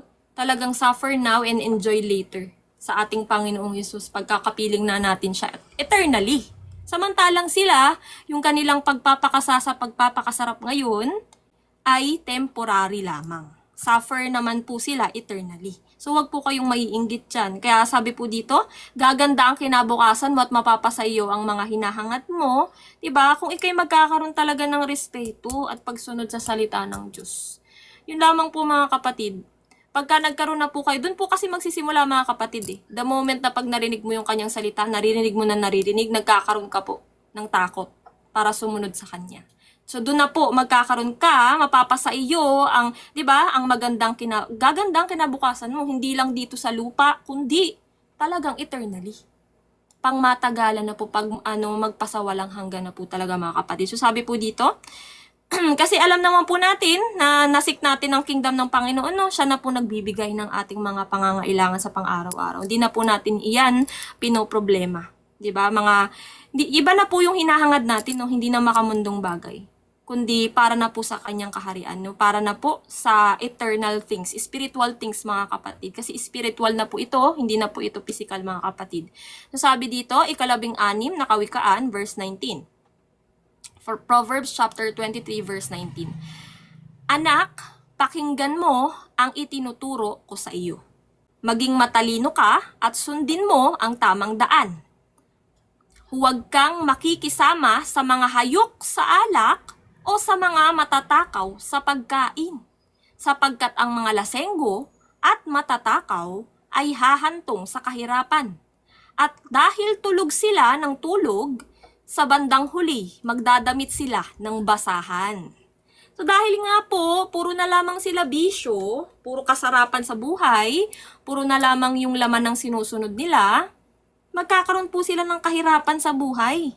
Di na nga po sila, di ba, puro na lamang nandyan sila. Wala na po silang ginawa, kundi yan. So magdadamit sila ng basahan, ibig sabihin, maghihirap sila. The more na nagkikrave ka nga po dito sa mundo, the more na problema ang aabutin mo, the more na kahirapan ang aabutin mo. So katulad nito, ang sabi po sa atin, no, wag po tayong makikisama sa mga taong yan. Dahil alam naman po natin, yan ang nagagamit ni Satan, katulad ng alak. Ang mga nasa kaharian po ng Panginoon ay, 'di ba, hindi na po tayo umiinom. Wala na po sa atin ang umiinom ng alak kasi alam po natin na yung alak nakakapag-alter po yan ng sound mind. Hindi ka makakapag-desisyon ng tama. Talagang may spirit din po yan, no? May mga bad spirits kasi yan, sigarilyo. Oo, may spirit din, may evil spirit din po yan. Nagagamit yan ni Satan upang ang tao ay dyan na po addiction. Diba? Kaya yung may alcoholic na tao. Kaya hindi na nila matigilan kasi ano na yun. Yes. Na yun, tsaka may Spirit kumakontrol yan. ng bad spirit. Naka-chain na sa Naka-chain kanila. na sila. May spirit of addiction, mga kapatid. Ano yan ha? Alak, sigarilyo. Talagang addiction, kahit sa games. Yan, may mga nag-ooperate. Iris spiritual talaga, mga kapatid. Lahat po. Natalie, dyan ako na-oppress dati sa spirit of game, kaya grabe yung nagastos ko nga, diba? Nakwento ko nga sa GC. Grabe yung ginawa sa akin yung game na yan. Talagang halos lahat sinasahod ko, gagastos ko na lang sa laro. Ganon. Diba? So yun, pagka nandun ka na, nalulung ka na, 'di ba? May nag-ooperate nga sa na spirit of addiction. Talagang aadikin ka niya doon sa bagay hanggang talagang maging miserable ka na. Hindi ka na makalabas doon. sa ano na yun, sa cycle na iyon. So, hanggat maaari, iwasan mo na, kapatid. Hindi lang sa Miss alak yan, Margie, sister, hanggat pati maaari, iwasan na po. sa mga online games din. Yan. Yes, hindi lang po alak, hindi ka, 'di ba? Marami pong kasi alam niyo si Satan po kasi talaga. Prinogram niya po yung mga tao para yung mga tao ay diyan na po mabisi, diyan na po ma-addict, diyan na po ma-hook, 'di ba? Diyan na po mag-focus. Gagawa siya ng mga paraan kaya nga po yung lahat ng meron 'di ba? Mga luxuries. Lahat para prinogram niya po talaga ang mga tao, mga kapatid. Sir, Brother Anthony, baka may dadagdag ka? may mama po na ganun po, may vicious na pagsusugal. Ganyan, pinagsabihan ko po siya, pero wala po talaga. Para po ganun po talaga eh. Sabi ko, malabag din sa Panginoon ng ganyan. Lahat ng ginagawa po ay labag po yan. Kinasusuklaman niya po yan, ma. Sabi ko, mag-repent na po tayo. Hindi po nila talaga maunawaan. Sabi nga po ng lola ko na tingnan nyo yung anak nyo.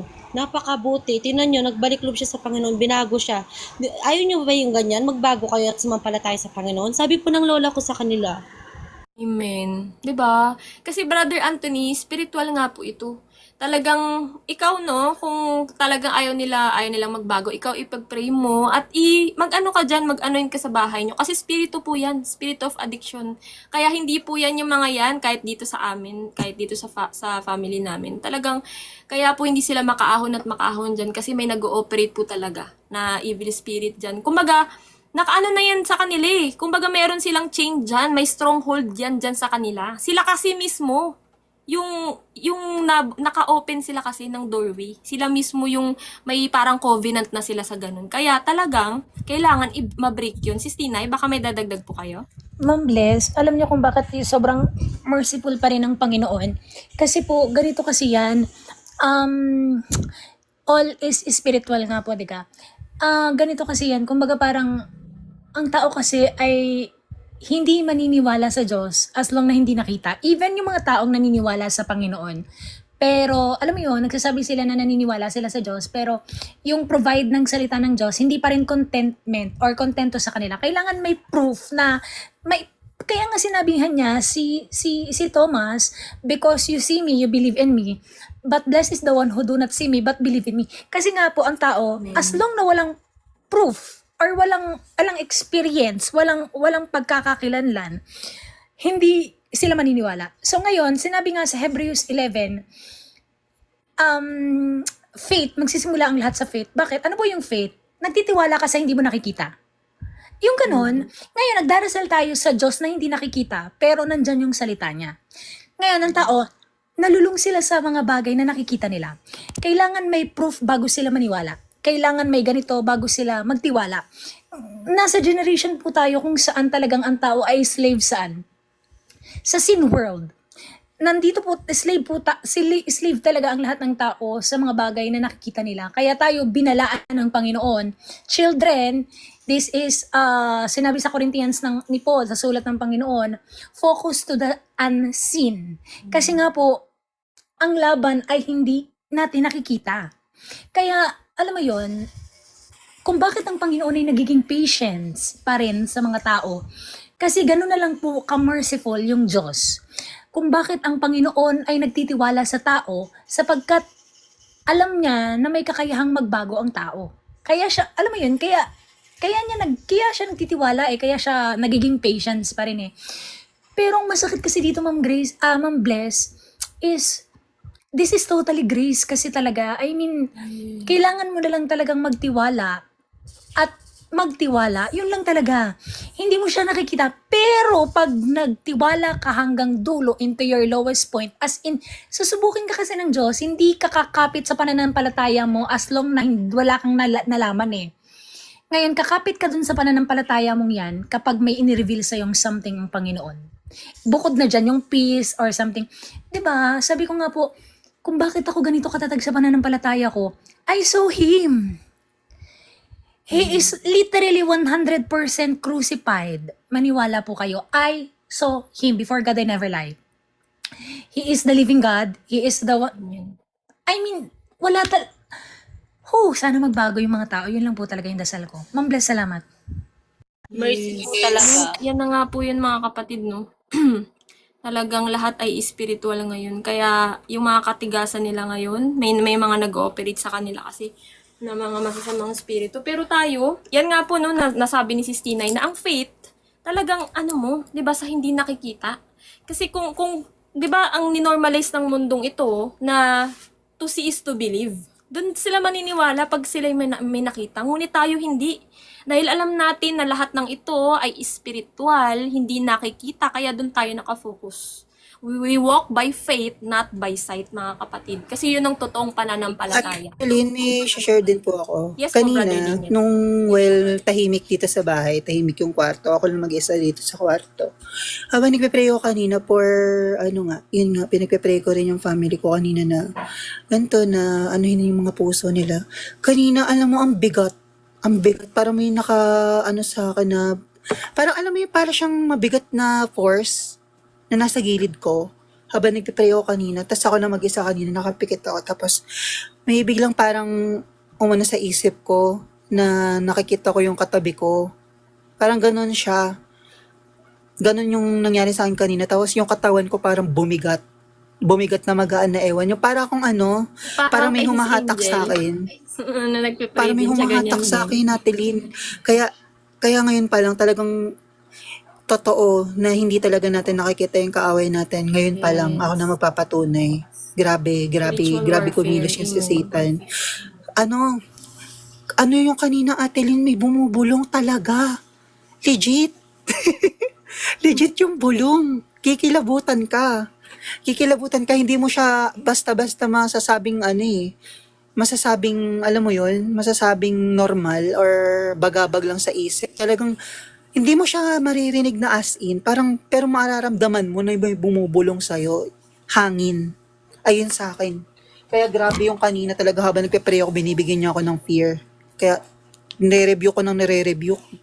Grabe. Kaya, kailangan niyo po talagang ipagkatiwala yung mga buhay, puso niyo sa Panginoon, mga kapatid. Yes. And then focus on the unseen. Ayan, 'di ba? Yung spiritual na nangyayari at hindi sa mga seen or nakikita lamang. So pagpatuloy natin mga kapatid, no. Ika-17 kawikaan. Makinig ka sa iyong ama na pinanggalingan ng iyong buhay. At huwag mong hamakin ang iyong ina kapag siya ay matanda na. Pagsikapin mong mapasa iyo ang katotohanan, karunungan, magandang pag-uugali at pag-unawa. At huwag mo itong ipagpalit sa anumang bagay. Matutuwa ang iyong mga magulang kung matuwid ka at matalino. Ikaliligaya nilang sila ang naging iyong ama at ina. So ito'y naman ay para bilang, 'di ba, anak sa iyong mga magulang, nandiyan yung respeto, 'di ba, honor sa kanila, honor your mother and father, your parents, na pasok din po 'yan, no, sa love your neighbor as yourself. Kasi kung ano pong kung ano po yung ayaw mong gawin sa iyo ay, 'di ba, wag mo ding gawin sa kapwa mo. Bilang nandyan ka, 'di ba? Nandito tayo sa poder ng ating mga magulang. Tayo, 'di ba, nandyan yung respeto. Sa pang-araw-araw nating journey, i-relate natin sa pang-araw-araw nating lakad sa Panginoon. Na nandyan ang respeto, hindi tayo nakikipagtalo, hindi po tayo hindi tayo yung, alam niyo yun, hindi po tayo yung para sigawan sila na hindi nila kasi hindi talaga nila naintindihan yung ginagawa natin. Napa-persecute po tayo, 'di ba, mga kapatid? Napa-persecute tayo, oo, ng ating mga pamilya. Pero nandyan po yung paggalang natin sa kanila. Bilang ating mga magulang, bilang ating mga kapamilya, hindi po para, 'di ba, madaig po tayo ni Satan na magkaroon tayo ng hate sa kanila, na magalit tayo sa kanila. Hindi po, nandun yung respeto. Pero patuloy pa rin po tayo kasi ang ating, 'di ba, ang pinaglilingkuran po natin dito ay ang Diyos. So, kung tayo pinipigilan na, so nandyan yung respeto, nandyan yung honor, nandyan yung pagsunod natin sa ating magulang, sa tama, pero pagka the moment na tayo'y, 'di ba, hinadlangan na nila sa pananampalataya natin sa Panginoon, ang Diyos pa rin po. Siya pa rin ang una sa lahat. Before ang ating mga magulang, before ang ating mga pamilya, yun po ang ating intindihin, mga kapatid. Kasi yan po yung pagkakamali ng iba. Sa sobrang pag-honor naman, sobrang pag-honor nila sa mga magulang nila, si mga magulang na lang nila yung sinusunod nila. Kaya nga nakakalungkot yung iba na nahatak na po ngayon ng kanilang pamilya, naging worldly na po.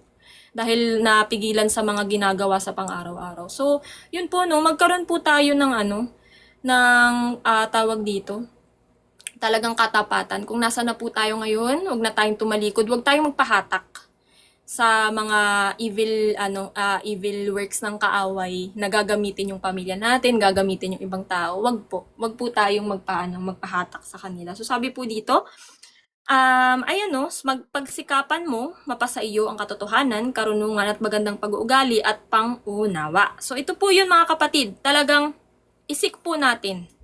Unang-una talaga sa kaharian, isik mo ang kaharian ng Panginoon. Kasi pagka hindi mo 'di ba? Hindi mo nasik ang kanyang kaharian, hindi ka naipanganak muli, hindi mo talaga 'to malalaman. Hindi mo malalaman ng katotohanan, hindi ka mapupuspos ng karunungan na galing sa Diyos, hindi mo malalaman na lahat ng ito ay spiritual pala, nakafocus ka lamang sa sin world, 'di ba? Yung pag-uugali mo makamundo pa din. So, talagang kailangan po no, pagsikapan mo. Ikaw mismo, personal seeking, isik mo ang Panginoon. Hanapin mo siya, kilalanin mo siya sa kanyang salita, mga kapatid. So sabi po dito no, lahat ng ito ay hindi po, 'di ba, wag mong ipagpalit sa anumang bagay. Kasi ito na po 'yun no. Spiritual things po dapat, mga kapatid, hindi niyo po yung mga physical things. Lahat po ng hindi niyo nakikita, 'di ba? Yan, mga spiritual things, yung faith niyo, yung prayer niyo, 'di ba? Lahat ng spiritual things na makakapagpalago sa inyong pananampalataya, yan po dapat ang inyong ginagawa ngayon. So sabi po dito, matutuwa ang iyong magulang. So pagka po tayo ay, 'di ba, nasa tuwid at talagang napapabuti yung ating buhay, matutuwa po sila. Lalong-lalo na po kung ang inyong pamilya ay talagang nasa Diyos din, mga kapatid. Talagang matutuwa sila na ang anak din po nila ay napapabuti at natutuwid na rin po ng Diyos. So sabi po dito, 18 kawikaan. Anak, makinig kang mabuti sa akin at tularan mo ang aking pamumuhay, sapagkat ang babaeng bayaran ay isang malalim na hukay at ang asawang nangangaliwa ay makitid na balon. So ano nga po to, nadaanan natin to sa Ecclesiastes. Perfect example talaga dito si Solomon. Ang kahinaan po kasi ng lalaki ay babae. So katulad ni Solomon, 'di ba, sabi nga po niya, dun sa nalaman niya sa 1,000 lalaki, may isa siyang nakitang matuwid. Pero sa 1,000 babae, wala siyang nakitang ni isang matuwid. Dahil example nga po 'yun sa kanyang mga, 'di ba, sa kanyang asawa, yung mga wives niya and concubines niya, total of 1,000. So sa lahat ng 'yun ay napalayo lamang siya sa Diyos ng mga babaeng iyon. 'Di ba? Na ano lamang siya, na-deceive lamang siya para ang sambahin na niya yung mga Diyos-Diyusan. Talagang nalihis siya. Nalihis siya sa pananampalataya sa Panginoon at doon na po siya na-focus doon sa mga Diyos-Diyusan ng mga asawa niya. 'Di ba? So, talagang babae. Yan yung parang trap. It's a trap. 'Di ba? Pagka ang lalaki mahina diyan sa lust, alam naman natin, 'di ba, sa temptation, talagang mabibitag at mabibitag po sila. So, pero ang lalaki po na nasa Panginoon na, nasa kanyang kaharian, may self-control na po 'yan, at 'yan ay talagang, 'di ba, hindi yan nakikipag-battle sa temptation, talagang tinatakbuhan niya, iniiwasan na niya para hindi po siya madaig ni Satan na nagbibigay nga po ng mga ganyan, mga temptation, gumagamit, 'di ba, yung mga babae, ganyan, para ma-deceive po yung mga lalaki, 'di ba, mga kapatid? So, Ma'am, sabi dito, Ma'am Bless, sige po, singit ko lang, sige. oo. Kasi dahil nga we are in the last generation and also pinaka-wicked na generation. Akala kasi nung iba, porket nasa simbahan, may takot na sa Diyos. Yung ganon, akala nila maka-Diyos. Yung mga actually hindi, kasi mostly talaga po sa mga taong yung spirit na nagpapanggap, para madali silang makabihag, is mostly nasa simbahan talaga. Nasa simbahan po talaga. Kaya alam mo yon, madaling ma-deceive ngayon yung mga lalaking akala nila yung mga babaeng nasa simbahan is lumaki sa simbahan, but mostly of that is ginagamit ni Satan for silent of deception. So kaya minsan pag nakapangasawa sila ng ganyan, kita mo hiwalay agad yung ganon, anong tag doon, divorce agad kasi hindi talaga fear of the Lord talaga to fear of the Lord. Pag yung lalaking yan, pag sa pinaka lowest point ng temptation ng lalaking yan, hindi ka parang, alam mo yun, kunwari ikaw yung magte-tempt, hindi naman sa itatry mo or kung jowa mo man, hindi, syempre, alam nyo namang hindi kayo makakatakas lalo sa generation to, yung ganyang lalaroin nyo, yung ganyan, di ba? Hindi kayo makakatakas dyan kung may jowa kayo, di ba? Kunwari, yung boyfriend mo mismo yung nag-aya, tapos ikaw na may babae na may respeto at takot sa Panginoon, dun masusubok anong tag doon? Pananampalataya mo sa Panginoon. At yung lalaking yon, madadala mo siya. Kasi mostly talaga, ang babae, kaya niyang dalhin ng lalaki. Lalo, kung gusto niyang magpadala sa Panginoon. Ma'am, bless, salamat.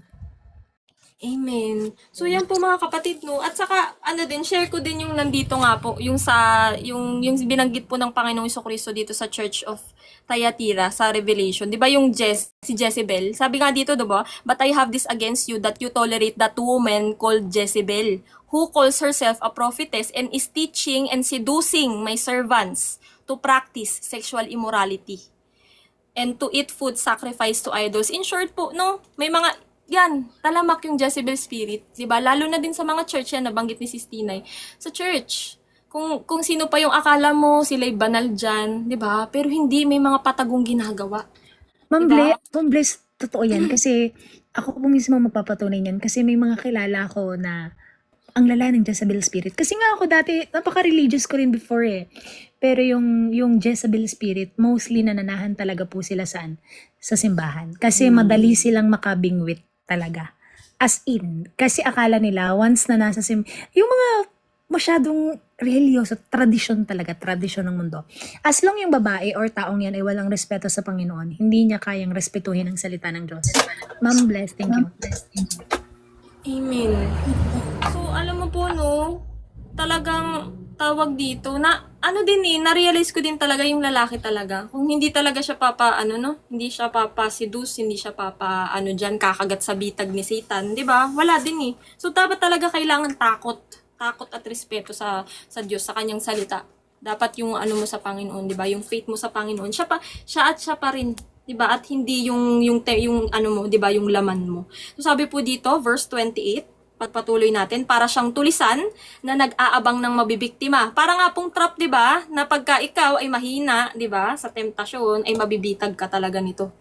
Mabibitag ka ni Satan. At siya ang dahilan ng pagtataksil ng maraming lalaki sa kanilang mga asawa. So yun nga po, no? Nagagamit po itong mga, 'di ba, mga babae, lalo na yung may mga Jezebel spirit na nag-ooperate na yan sa mga babaeng iyon, para nga po ito ay talagang yung mga lalaki ay masidus nila, at yung mga lalaki na may mga asawa, yan na po yung goal ni Satan, masira niya po yung pamilya. Yan po ang gusto niya, to steal, kill, and destroy. I-destroy ang ayos na pamilya sa pamamagitan nito, 'di ba? Yan nga po, nakapag-commit na ng adultery. So, talagang takot at respeto po sa Panginoon. Huwag po tayong padaig sa kaaway. At huwag po tayo, 'di ba, deny your flesh po talaga. Deny your flesh po. Lalo sa mga lalaki ha, sa last, mga kapatid. Ma'am Bless, dagdag Tinay? lang ako. Oo. May napanood kasi akong podcast. Foreign siya. Tapos, maikling clip lang siya eh. Pero ang sinabi doon, ano ang may papapayo mo? Medyo anong tag dito? Medyo sensitive. At tinanong ng lalaki na ano yung may papayo mo sa isang lalaki para, alam mo yun, mapalapit ng husto sa Panginoon. Alam mo ang sinabi nung lalaking sumagot doon sa tanong, do not taste women. Do not touch women. Do not taste women. Yes. Kasi nga po, kung bakit si Adam ay na-deceive because of women. And women deceived because of the snake. So, hindi siya lumapit. Yung ahas, ang una niyang nilapitan is yung weak, yung babae, yung mas mahina. So, yung napanood ko dun sa podcast is, ang magandang may papayo or para magpatuloy ka sa Panginoon at hindi ka mawala sa focus sa Diyos, do not touch, do not taste women. At ganun din sa mga babae, syempre, para sa mga ating mga kababaihan, okay? Wag, alam mo yun, focus on the Lord na lang, guys. Pabalik na siya. So, ang lahat ng tao ay nagkakasalan. So, yan na yun, pabalik na siya. Salamat po. Yes, yan po talaga, no? Deny na po natin, no? Kayang-kaya pong mawala yan. Kayang-kaya pong mawala yan yung mga desire na ganyan.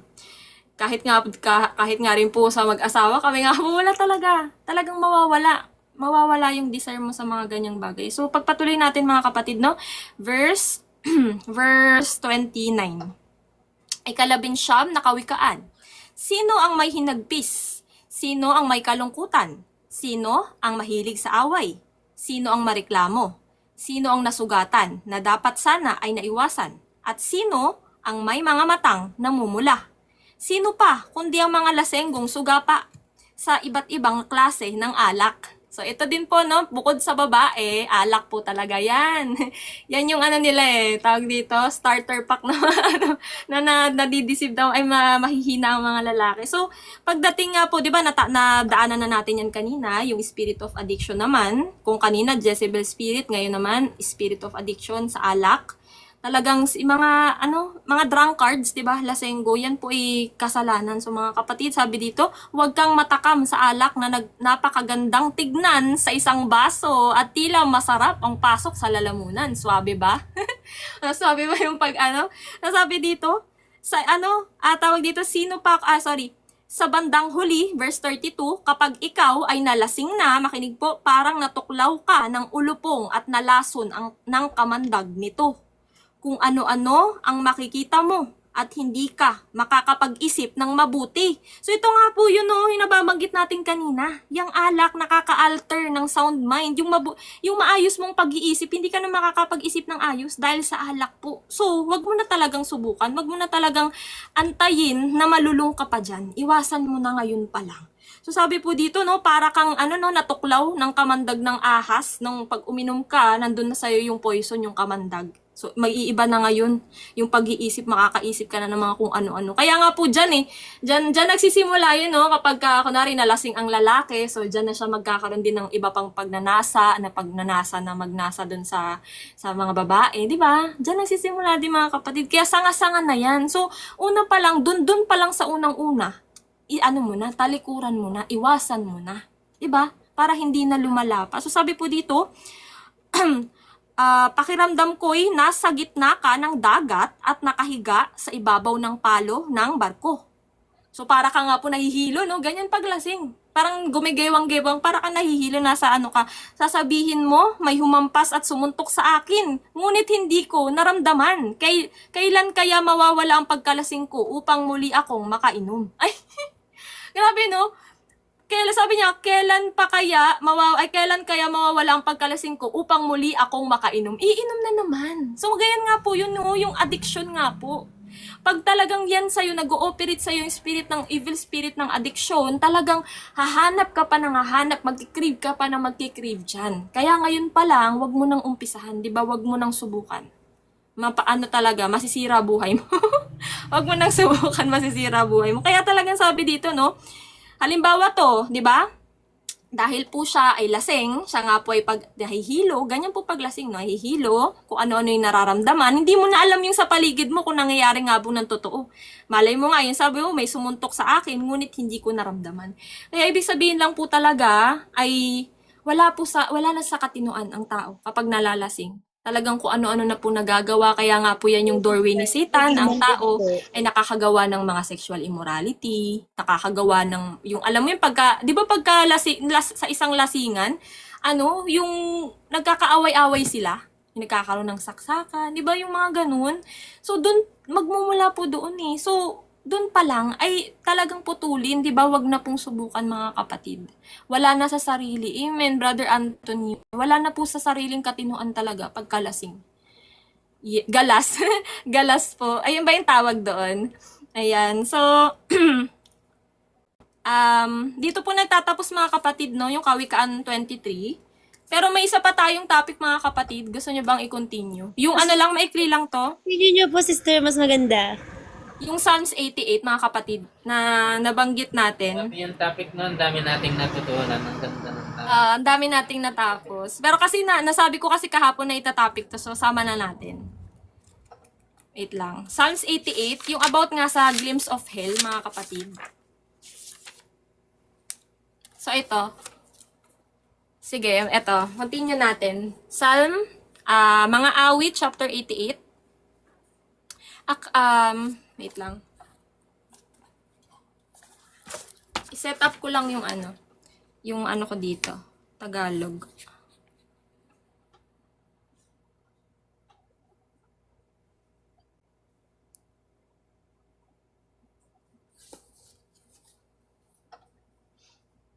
Teka lang mga kapatid, naghahang na yung ano ko.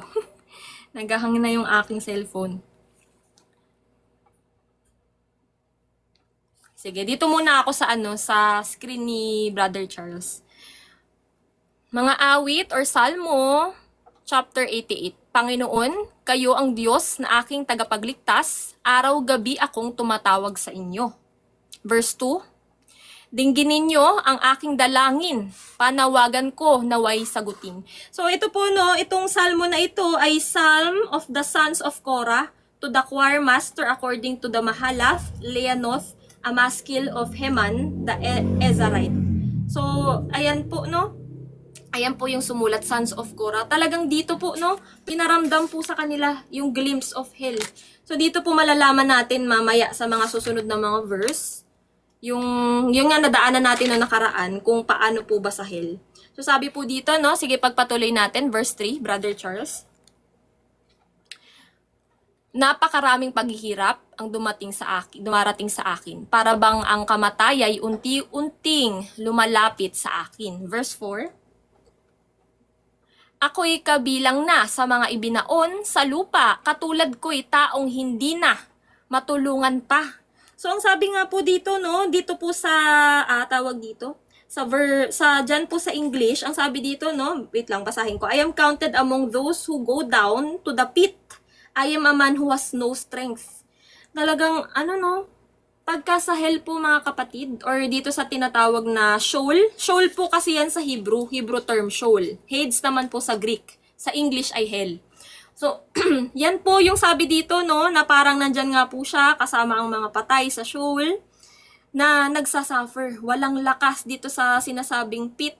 Ayan yung pit na tinatawag. So, sabi po dito, verse 5, brother, pinabayaan na ako kasama ng mga patay, parang isang nasawing nananahimik na lang sa kanyang libingan na kinalimutan nyo na at hindi tinutulungan. Talagang ano po no, pagka nandyan ka na po nagsasuffer sa hell, you will be forgotten. Wala nang makakaalala sa'yo. Kahit anong beg mo, kahit anong pagsusumamo mo dyan, nasagutin ka ng Panginoon, wala eh. Kasi dito po binibigay ang awa sa lupa. Pero kung nandun ka na, wala na po. Kahit anong pagbebeg mo sa Panginoon ay kay tulungan, na kahit magbeg ka sa kung sino man sa anghel, wala na pong sasagot sa'yo. You will be forever forgotten. Mag-isa mo yang papasanin ang lahat. Diba? Sabi dito, you will be remember no more. So sabi po dito, verse 6. Verse 6, parang inilagay nyo ako sa napakalalim at napakadilim na hukay. Maikli lang tong psalms na to mga kapatid ha, malapit na tayo matapos. Sabi po no, sorry, ang inyong puot sa akin, ay brother dun muna sa 6. Paliwanag ko yung 6. Ayan, parang inilagay nyo ako sa napakalalim at napakadilim na hukay. So kung ano nga po no, kung ang pag-uusapan natin sa hell, talagang napakadilim mga kapatid. Yung dilim na tipong, katulad nga po sa ano no, sa tawag dito. Alam ko sa Exodus yun sa plagues, yung darkness. Parang pinatikim na sa atin ng Panginoon kung gaano ka-dark eh. Talagang mas dark pa yung darkness na you felt it. Yung darkness na mararamdaman mo. Yung darkness na talagang puro regrets yung mararamdaman mo, puro pagsisisi, puro kalungkutan, di ba? Yun yung mararamdaman mo sa darkness na yun eh. Para kang hinihit nung darkness na yun. So, ang sabi po dito, napakadilim, talagang walang ganong darkness na meron sa hell. Kasi po, ang meron lamang po dun, di ba, madilim. So parang, lamang po yun, no? Kung apoy lamang po yung liwanag, pero hindi mo makikita yung mga kapwa mo doon, maririnig mo lamang yung nagsusumigaw nilang mga boses na sila'y nahihirapan. So sabi po dito, verse 7,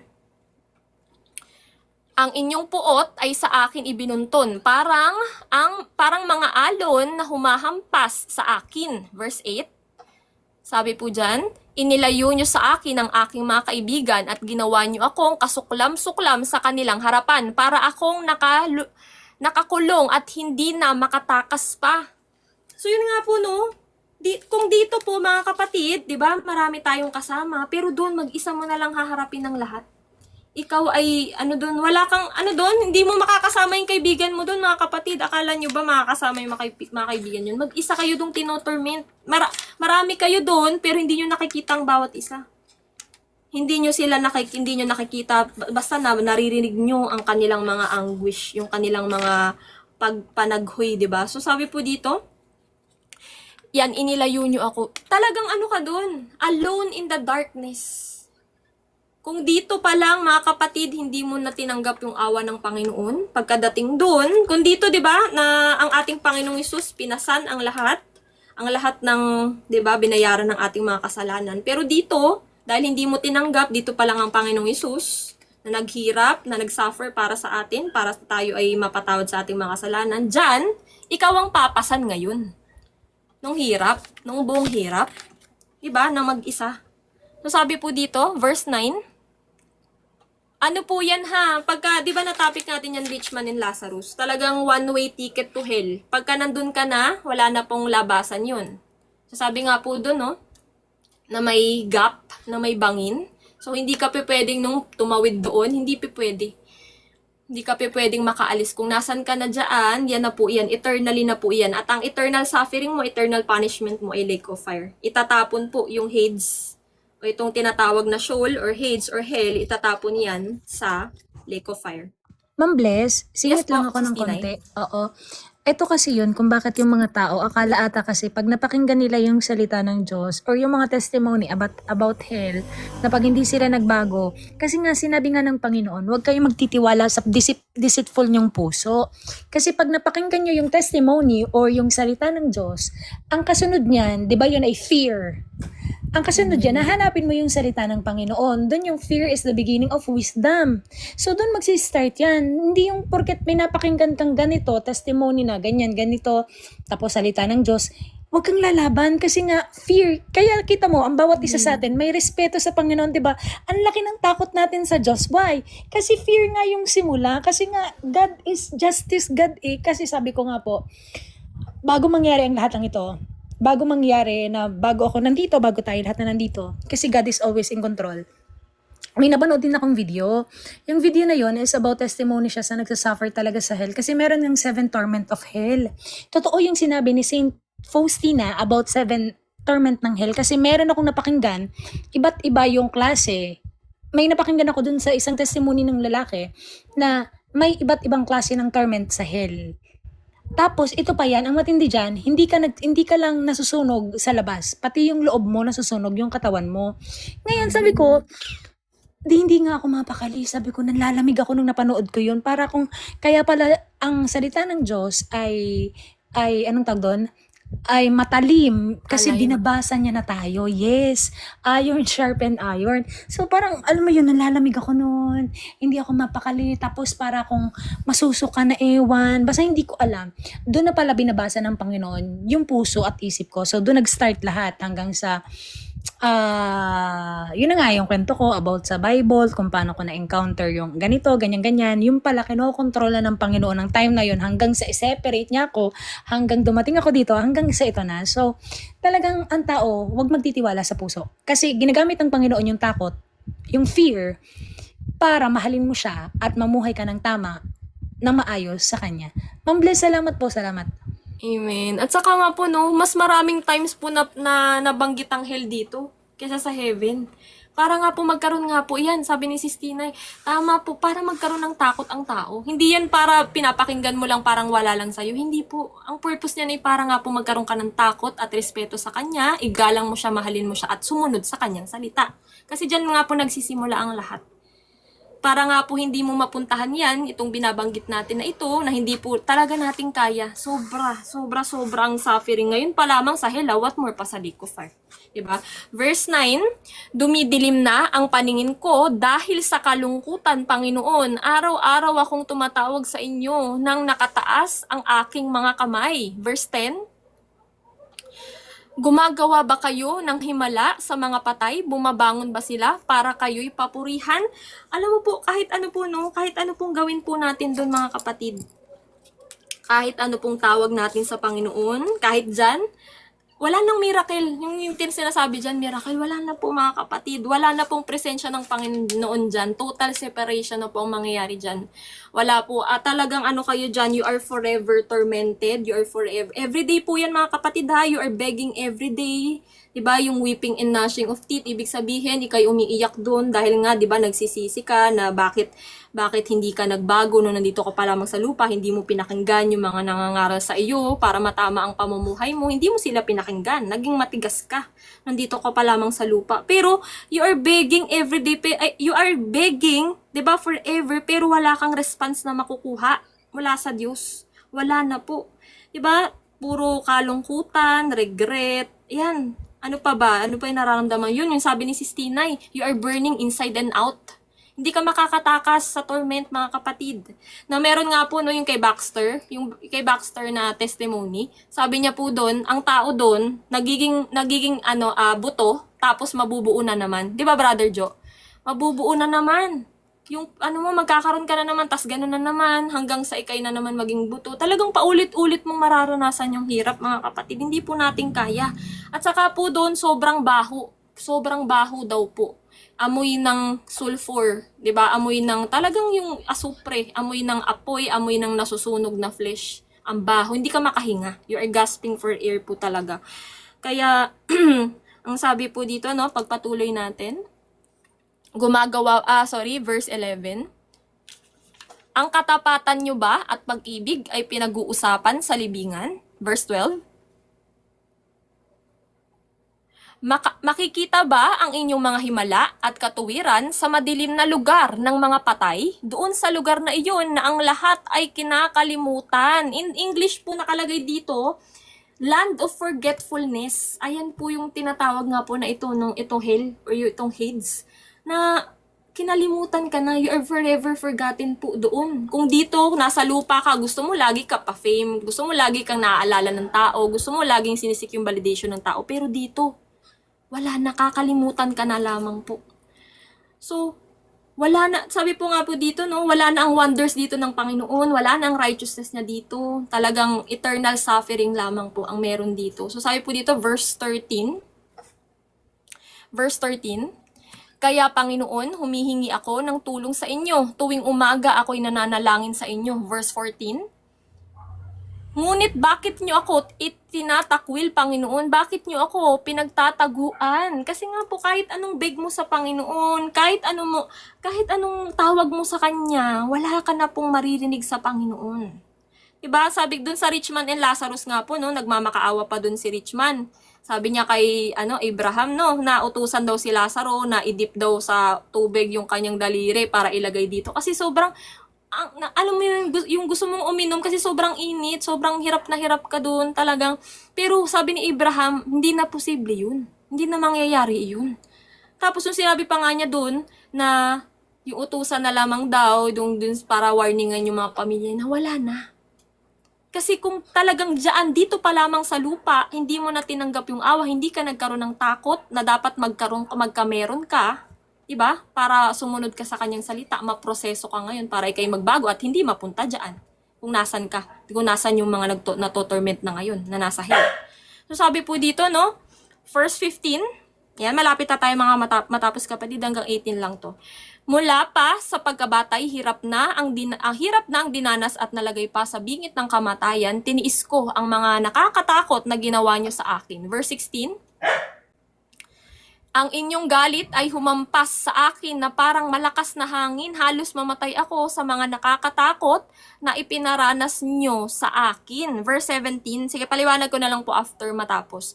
Dumating ang mga ito na parang bahang lumamon sa akin. Verse 18, inilayo nyo sa akin ang mga mahal ko sa buhay at mga kaibigan, wala akong naging kasama kundi kadiliman. So ito yung naramdaman po dito nung sumulat yung mga sons of Korah. Talagang parang pinaramdam sa kanila yung hell po talaga, glimpse of hell mga kapatid, na hindi mo aasamin na mapunta dito. Na kahit nga po, no, paulit-ulit ka pong tinotormento ng mga demon, hindi ka po, you can say no po eh. Kasi kailangan mong danasin. Kasi kung hindi, ikaw lang din yung maghihirap. Diba? Ikaw lang din yung maghihirap. So, ang sabi nga po din dyan, na helpless ka. Wala kang magawa. Helpless ka na, di ba? Sister, Lahat, kung brother? ano yung kasalanan mo, yun din yung ano yun. Yes, yun nga po yung na-share ni Sis Tinay na yung 7 levels of suffering sa hell. Saka dun din sa testimony ni Baxter na kanya ano po yan, sama-sama po sila. Sige po, Sis Tinay. Ma'am Bless, ang feeling ko kasi dito ang pinakamalalang ramdam ko lang talaga na pinakamalalang kasi nabanggit to dun sa isang saint na anong tawag dito? Na torment is para sa mga taong sexual immorality. Isa yan sa pinakamalalang torment kasi talagang may mahabang bakal na mainit na pinapasok sa ari ng bawat tao doon. Pangalawa, false teacher. Dahil sa mali mong turo, maraming tao ang na-deceive. Ngayon, may demon na maliit sa ilalim ng lalamunan mo na tinutusok ng maraming karayom, walang pahinga ang iyong lalamunan. Pangatlo, entertainment people. Ito yung mga kumakantang worldly. Yung mga worldly, katulad na yung mga artista, ganyan, lahat sila, kung paano sila namuhay dito. Katulad sa Pilipinas, kung sila sa Pilipinas ay merong regime, tapos alam mo naman natin na bawal kang mamuhay ng worldly kasi lahat ay may price, lahat ay may presyo, lahat ay may katumbas. So bawal kang maging sikat sa pamamaraan mo. Bawal talaga. Kasi kung makikita naman natin sa Bible, ang laging pinupukaw sa atin ng Panginoon o ng salita ng Diyos, naging way lang nila o anong tawag doon, inutusan lang nila ang mga propeta pero ang focus dito is Diyos. So yan, ang isa na dyan is yan, entertainment at yung mga, yan nga, yung false teacher. Ang ramdam ko talaga kasi ito ay, nabasa ko talaga to, yung sa Book of Diary of isa sa pinakamalalang torment dito Guys, anuhin nyo to, yan yung sexual immorality, mga taong labas sa covenant. Pangalawa, false teacher, mga masasakit na torment. Pangatlo is entertainment people. And yung pang-apat, hindi ko tanda yung pang-apat, yan yung tatlo na malala ang torment talaga sa hell. Pero itong hell kasi itatapon sa lake of fire. So when we say hell, may mas matindi pa po sa hell, which is the lake of fire. So Ma'am Bless, thank you. Amen. So, alam niyo po yung mga ganyan, no? Yung mga nagte-testimony about sa hell.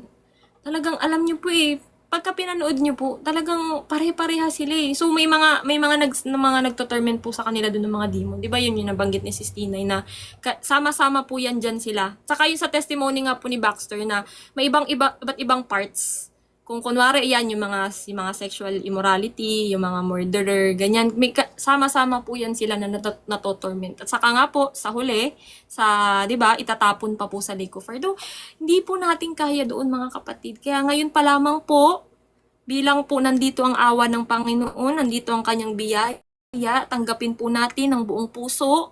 'Di ba? Ibigay ang ating buong buhay sa kanya para kanyang mabago. Holiness po talaga 'to mga kapatid. Without holiness, no one shall see the Lord. Kasi po bibihira po talaga nagpi-preach ng holiness, puro love and grace lang. Na kailangan mong mamuhay ng may kabanalan. Anong ibig sabihin nun? Kailangan lumis ka sa lahat ng 'yan. Yung mga nabanggit kanina, yung lahat ng kinasusuklam ng Panginoon, lahat ng kinagagalit niya, tatalikuran mo, nalilihis ka na diyan. Dito ka na lalakad ng matuwid sa kanya. So yun lamang po mga kapatid, yan po yung end ng hanggang 18 lang siya mga kapatid, konti lang siya. Baka may dadagdag po kayo, brother. Atelin,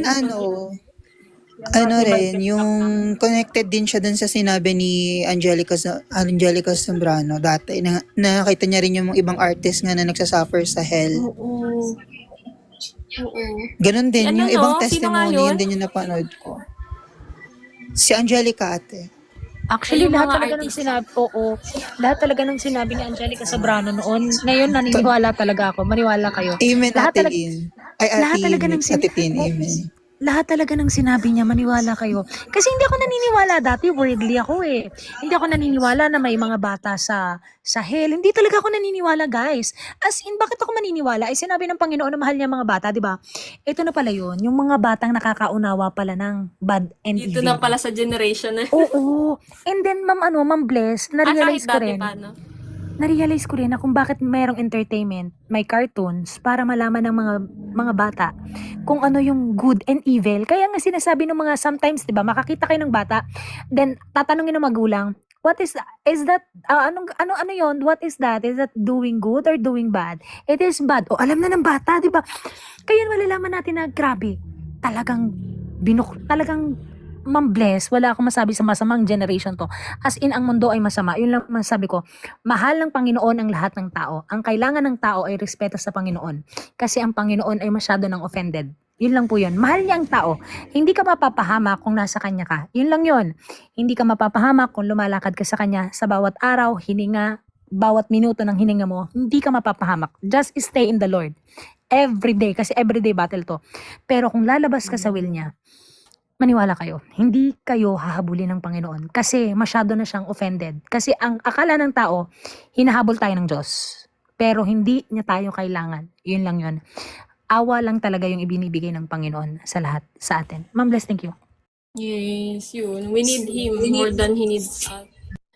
Brother Daniel?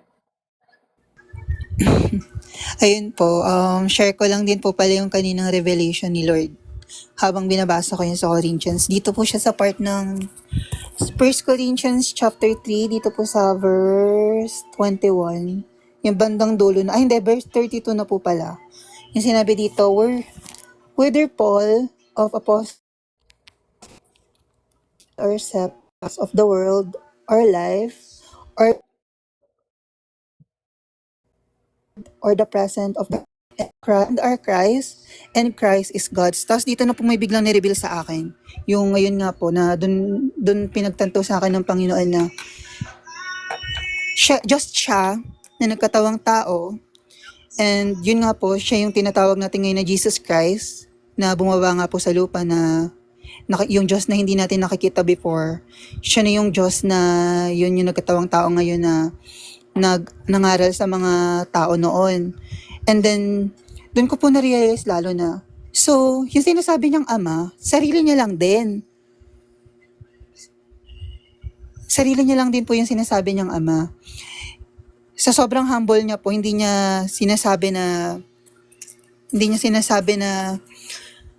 siya yung Diyos. Kumbaga, ang sinasabi niya lagi, I am the son, na son of man lang. Diba? Yun po yung sinasabi niya lagi. Amen. Amen. Ayun po ang sinasabi niya lagi, son of man, son of God. Pero ang totoo, kahit alam niya sa sarili niya siya yung Diyos, hindi niya nire-reveal sa lahat. Kaya yun po, grabe yung kanina. Kaya, habang matagal ako Actually, yan nga yung sinasabi ko, Ma'am Puputol, Bless. Ma'am Bless, yan yung sinasabi ko na tinatanong ko sa isipan ko, ilan ang ano doon? I mean, parang ilan ang uupo doon sa throne? I mean, yun yung sinasabi ko nung nakaraan, nung nakalive tayo. Siya rin yung tatay. Ma'am Bless, yes. Yes po. Siya Ano rin nga yun. din yan, Sister Tina eh. Sige, mamaya po after nung ano niya sasabihin. Siya rin yun, Ma'am Bless. Totoo yung sinasabi ni Daniel. Actually, siya talaga yan. Siya talaga yan. I mean, yung nagkatawang tao. Kasi nung panahon ni na Adam at Eve, di ba may lumakad nga doon? Di ba may nagsabi doon, he walked on the garden. Di ba may nakalagay doon, he walked? So, ibig sabihin, siya yun. As in, pero siguro yung pag-walk na yun, hindi yun katulad ng flesh pa siguro, or ewan ko kung flesh na ba yun or spirit pa yung nag-walk doon that time. Basta, ito rin yung talagang Spirit po, bumabagabag Ate sa Tin. akin. Basta, ito yung bumabagabag sa akin na, so ibig sabihin, talagang, yung glory na sinasabi talaga, Ma'am Bless, ito lang ang maano ko. Siya yun. Yung nagkatawang, hindi ko ma-explain paano ko ma-explain, pero, siya yun. I mean, ano ito dito? Iisa ang Diyos din po, na Ate nakaupo Tin, sa hindi ko siya trono. ma-explain ng maayos. Hindi ko rin ma-explain na maayos eh. Diba? Ang hirap i-explain. Opo. Iisa ang nakaupo sa Ang trono hirap niya ngayon. po i-explain kasi Si Jesus. yung nireveal niya po sa akin kanina, yun nga po si Jesus Christ. Siya nga po yung Diyos natin nga na hindi natin nakikita noon na nagpakita na doon sa mga tao in New Testament. Tapos yung inano niya nga po sa akin na sa sobrang humble niya nga po, hindi niya nga po pinakalala yung sarili niya as God. Talagang sinasabi son of God lang. Sinasabi niya. 'Di ba? Kasi nga Kahit po, alam iba niya sa kasi yung sarili niya mindset, siya oo, yung Diyos. guys, iba kasi yung mindset ng tao sa mindset ng Panginoon kasi nga. Ang isip kasi ng tao pag sinabing ganito, ay hanggang doon na lang, yung may limit kasi yung mindset ng tao, yung wisdom ng tao may limit kasi. Eh yung wisdom ng Panginoon, infinite. So, ganito kasi yan eh. Wala pong nakaupong trono ngayon sa Great White Throne kundi si Jesus. Maniwala kayo. Amen. He will judge all the people. Dead and alive, He will judge. So, ito talaga yun guys. He is the living God. Maniwala kayo. Talagang yung glory ng Panginoon ngayon, yun yung nagsisilbing kabanalan niya. At yun yung magsisilbing liwanag ng lahat ng tao sa mga matutubos. So mga kapatid, talagang I am excited to see Him very much. I am very, very excited. Thank you po, thank you. Amen. Excited na talaga mga kapatid. At saka yan nga, yun yung sinasabi ni Brother Daniel Sistinay. Na, Thank you po, Ate Lynn. yes, yung sinabi niya na I am who I am. I am. Di ba Diyos yan? Hindi mo yan pwedeng i-box na ganyan siya, ganito lang siya. Hindi. He can be whoever. Wait lang, ang daming Kung revelation. kailangan mo as ama, as anak, as banal na espiritu, siya yan. Yes. Kita Amen, mo, Ate Lynn. guys, Ate oo, Lynn. totoo to. sorry na masyadong madaldal na.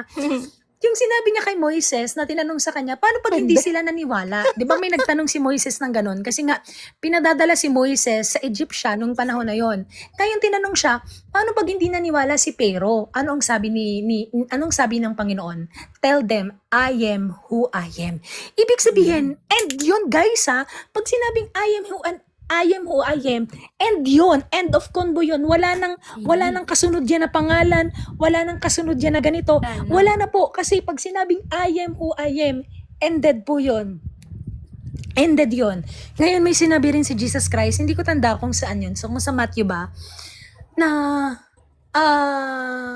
alam mo yun, Rabbi, may nagtanong sa kanya na, why you so good? Di ba sinabi doon, no one is good. Kasi bakit sinabi niyang no one is good? Jesus Christ is good the way He live here. But hindi nga niya inangat yung sarili niya. Ang laging niya ng punto is yung Diyos na hindi nakikita. Kasi siya yun. Amen. Nagkatawang tao lang siya. Kaya nga ang focus pa rin natin is, kita mo, ang laging sulat sa prologue. Sa 1 Timothy, 1 Thessalonians, 1 Corinthians, 2 Corinthians, ang laging sabi doon, grace and peace to you comes from the Father and our Lord Jesus Christ. Laging merong Father, laging nandyan ang Diyos, laging ang una ay ang Panginoon. Diba? Kaya laging ang Panginoon, no one is good, laging good. Father. Ngayon, bakit ang tao ay nakafocus sa tao? Kasi nga po, idolatry ng malala. Laging God, hindi tao. Diba? Kaya guys, this is so real deception talaga. Purihin ang Panginoon Hala, kasi Ate tayo ay Lynn, yung makakatakas. sinabi mo yung dyan sa Father and yung kay Lord Jesus Christ, wala, nalinaw na sa akin ngayon. Praise God. Amen. Sabi niya, di ba? Diba? I and the Father are one. Yes. At saka sinabi rin sa atin, the one who do the will of God is my diba? Tapos sinabi doon, and you will be know, sa John chapter 14 ata yun, sabi doon, and you will be know, I, the Father, is one, and you and me are one. One. So Yes. tayo, dahil tayo ay lumalakad sa way ng Panginoon, iisa tayo. Why? Iisang magiging banal na katulad ng Panginoon. Banal. Iisa talaga. Kaya sinabi ni Jesus, I and the Father are one, and the Father and me is one, and you and the Father and me are one. We are only one. Amen. Amen. Period. And praise God. Praise God, di ba mga kapatid? Kaya binigay ng iisang spirit, which is siya yun. Amen. Amen. Nang dahil dyan, na tayo mga kapatid. Wala na ba kayo dadagdag mga kapatid? Sabihin po ako. Ay, sige po, Brother Anthony, go Ano po. ko, may naano lang ako kasi 'di ba? Nagtataka lang ako, pag ba yung tao pag halimbawa gumagawa ng mabuti at walang kasalanan, di naninirang tao, hindi nagkakamit ng sexual immorality. Death siya, Anthony, death. Kasi walang maliligtas kundi sa pananampalataya. Ah, So, sige Yes. po. Basura yung mga ginagawa natin sa Panginoon Diyos. Kasi Meron- sinabi na ni Jesus, no one is good, only the Father. Kasi ang tingin ng atheist or agnostic sa kanilang sarili is good. So, kaya sinabihan silang no one is good. Kasi nga, sinabi na rin sa 1 Peter chapter 4, kung mahirap maligtas ang mga taong mabuti, paano pa yung mga taong hindi sumusunod sa kalooban ng Diyos at galit sa kalooban ng Diyos? So, ibig sabihin, kung may mga taong ang tingin natin ay mabuti, pero wala sila sa will ng Panginoon, that is death. Kahit pa po sila ay walang sin or wala ganito ganyan, death. Kasi pamula nung si Adam at si Eve ay nagkasala, ang lahat ng tao ay makasalanan. So only the faith through the word of Christ, pakikinig ng pakikinig, the more mong naririnig ang kalooban, kagustuhan ng Diyos, doon magsisimula ang pananampalataya. Ma'am, thank you po. Amen, Brother Anthony. Miss Lynn. Sis Ivy? Di ba may baka connected lang to. Kasi di ba yung sa ibang verses at tsaka gospel na binabasa mo, di ba sinabi doon na hindi ka pwedeng yung parang priority, yung parang special treatment, yung ganyan, di ba?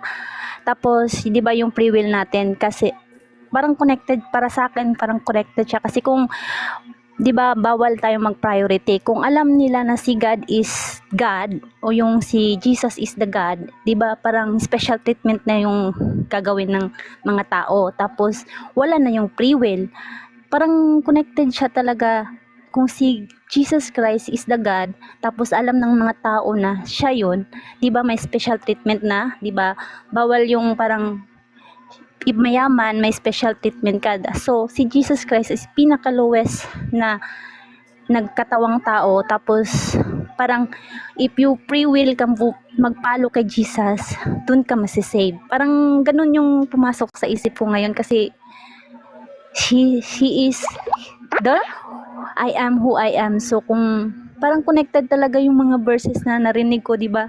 Parang bawal mag-special treatment, tapos yung free will mo, parang yun yung pumasok dito sa parang Oo nga, sis. Oo, Ay, sige po, ma'am, sis Tinay. Ma'am Bless, tama yung sinabi ni Ma'am Ivy, parang hindi niya maano lang. Ito kasi yan, ma-elaborate. Ganito kasi yan, walang masama sa pagmamahal sa kapwa. Pero wag mo silang magiging idolo. Yung magiging idolo kasi, doon ka na nakabase kung paano sila magbasa ng salita ng Diyos. Hindi guys, kasi ang priority natin is yung binabasa, hindi yung nagbabasa. 'Di ba? 'Di ba sinabi yan sa Roman chapter saan ba 'yon? 10, 'di ba? Ang priority natin ay yung binabasa, hindi yung nagbabasa. Kasi pinadala lang yan. Pero yung respeto pa rin natin doon sa mga taong pinadala ng Diyos is totally pagmamahal pa rin. Kasi the end of the day, lahat naman kasi tayo guys sa hatulan, pero yung pagmamahal natin at respeto sa kapwa, number 1 pa rin yan. Next yan sa pagmamahal natin sa Panginoon, kasi hindi natin mamahalin ng lubusan yung Panginoon kung hindi natin kayang mahalin yung kapwa natin. So the end of the day, it is God, the Lord Jesus Christ, our Savior, and then love your neighbor as what you love yourself. Talagang respeto talaga. As in talaga tong martyrdom talaga siya. Amen. Saka dagdag ko lang sis Ivy, 'di ba yung nagigets ko yung sinabi mo na kung kumbaga parang VIP, 'di ba? Parang VVIP kapag ano nila, 'di ba hindi nga nila matanggap. Kahit nga hindi nila matanggap ang Panginoong Hesukristo noon kasi ang Panginoong Hesukristo pinagpakumbaba niya yung sarili niya. 'Di ba? Na kahit siya ay Diyos, 'di ba? In the form of a servant, a human, 'di ba, brothers and sisters? So yun yung nagigets ko yung sinasabi ni Sis Ivy na kahit nga ganoon ay talagang wala pa ring tumanggap sa Panginoon kasi nga ang expected ng mga tao noon, ng mga Hudyo noon, ang hari, 'di ba? Physical na hari, yung yung Messiah, 'di ba? So doon pa lang hindi na sila naniwala, 'di ba? Paano pa i-reveal ng Panginoon ng ang sa kanila ang lahat? Sa atin na reveal.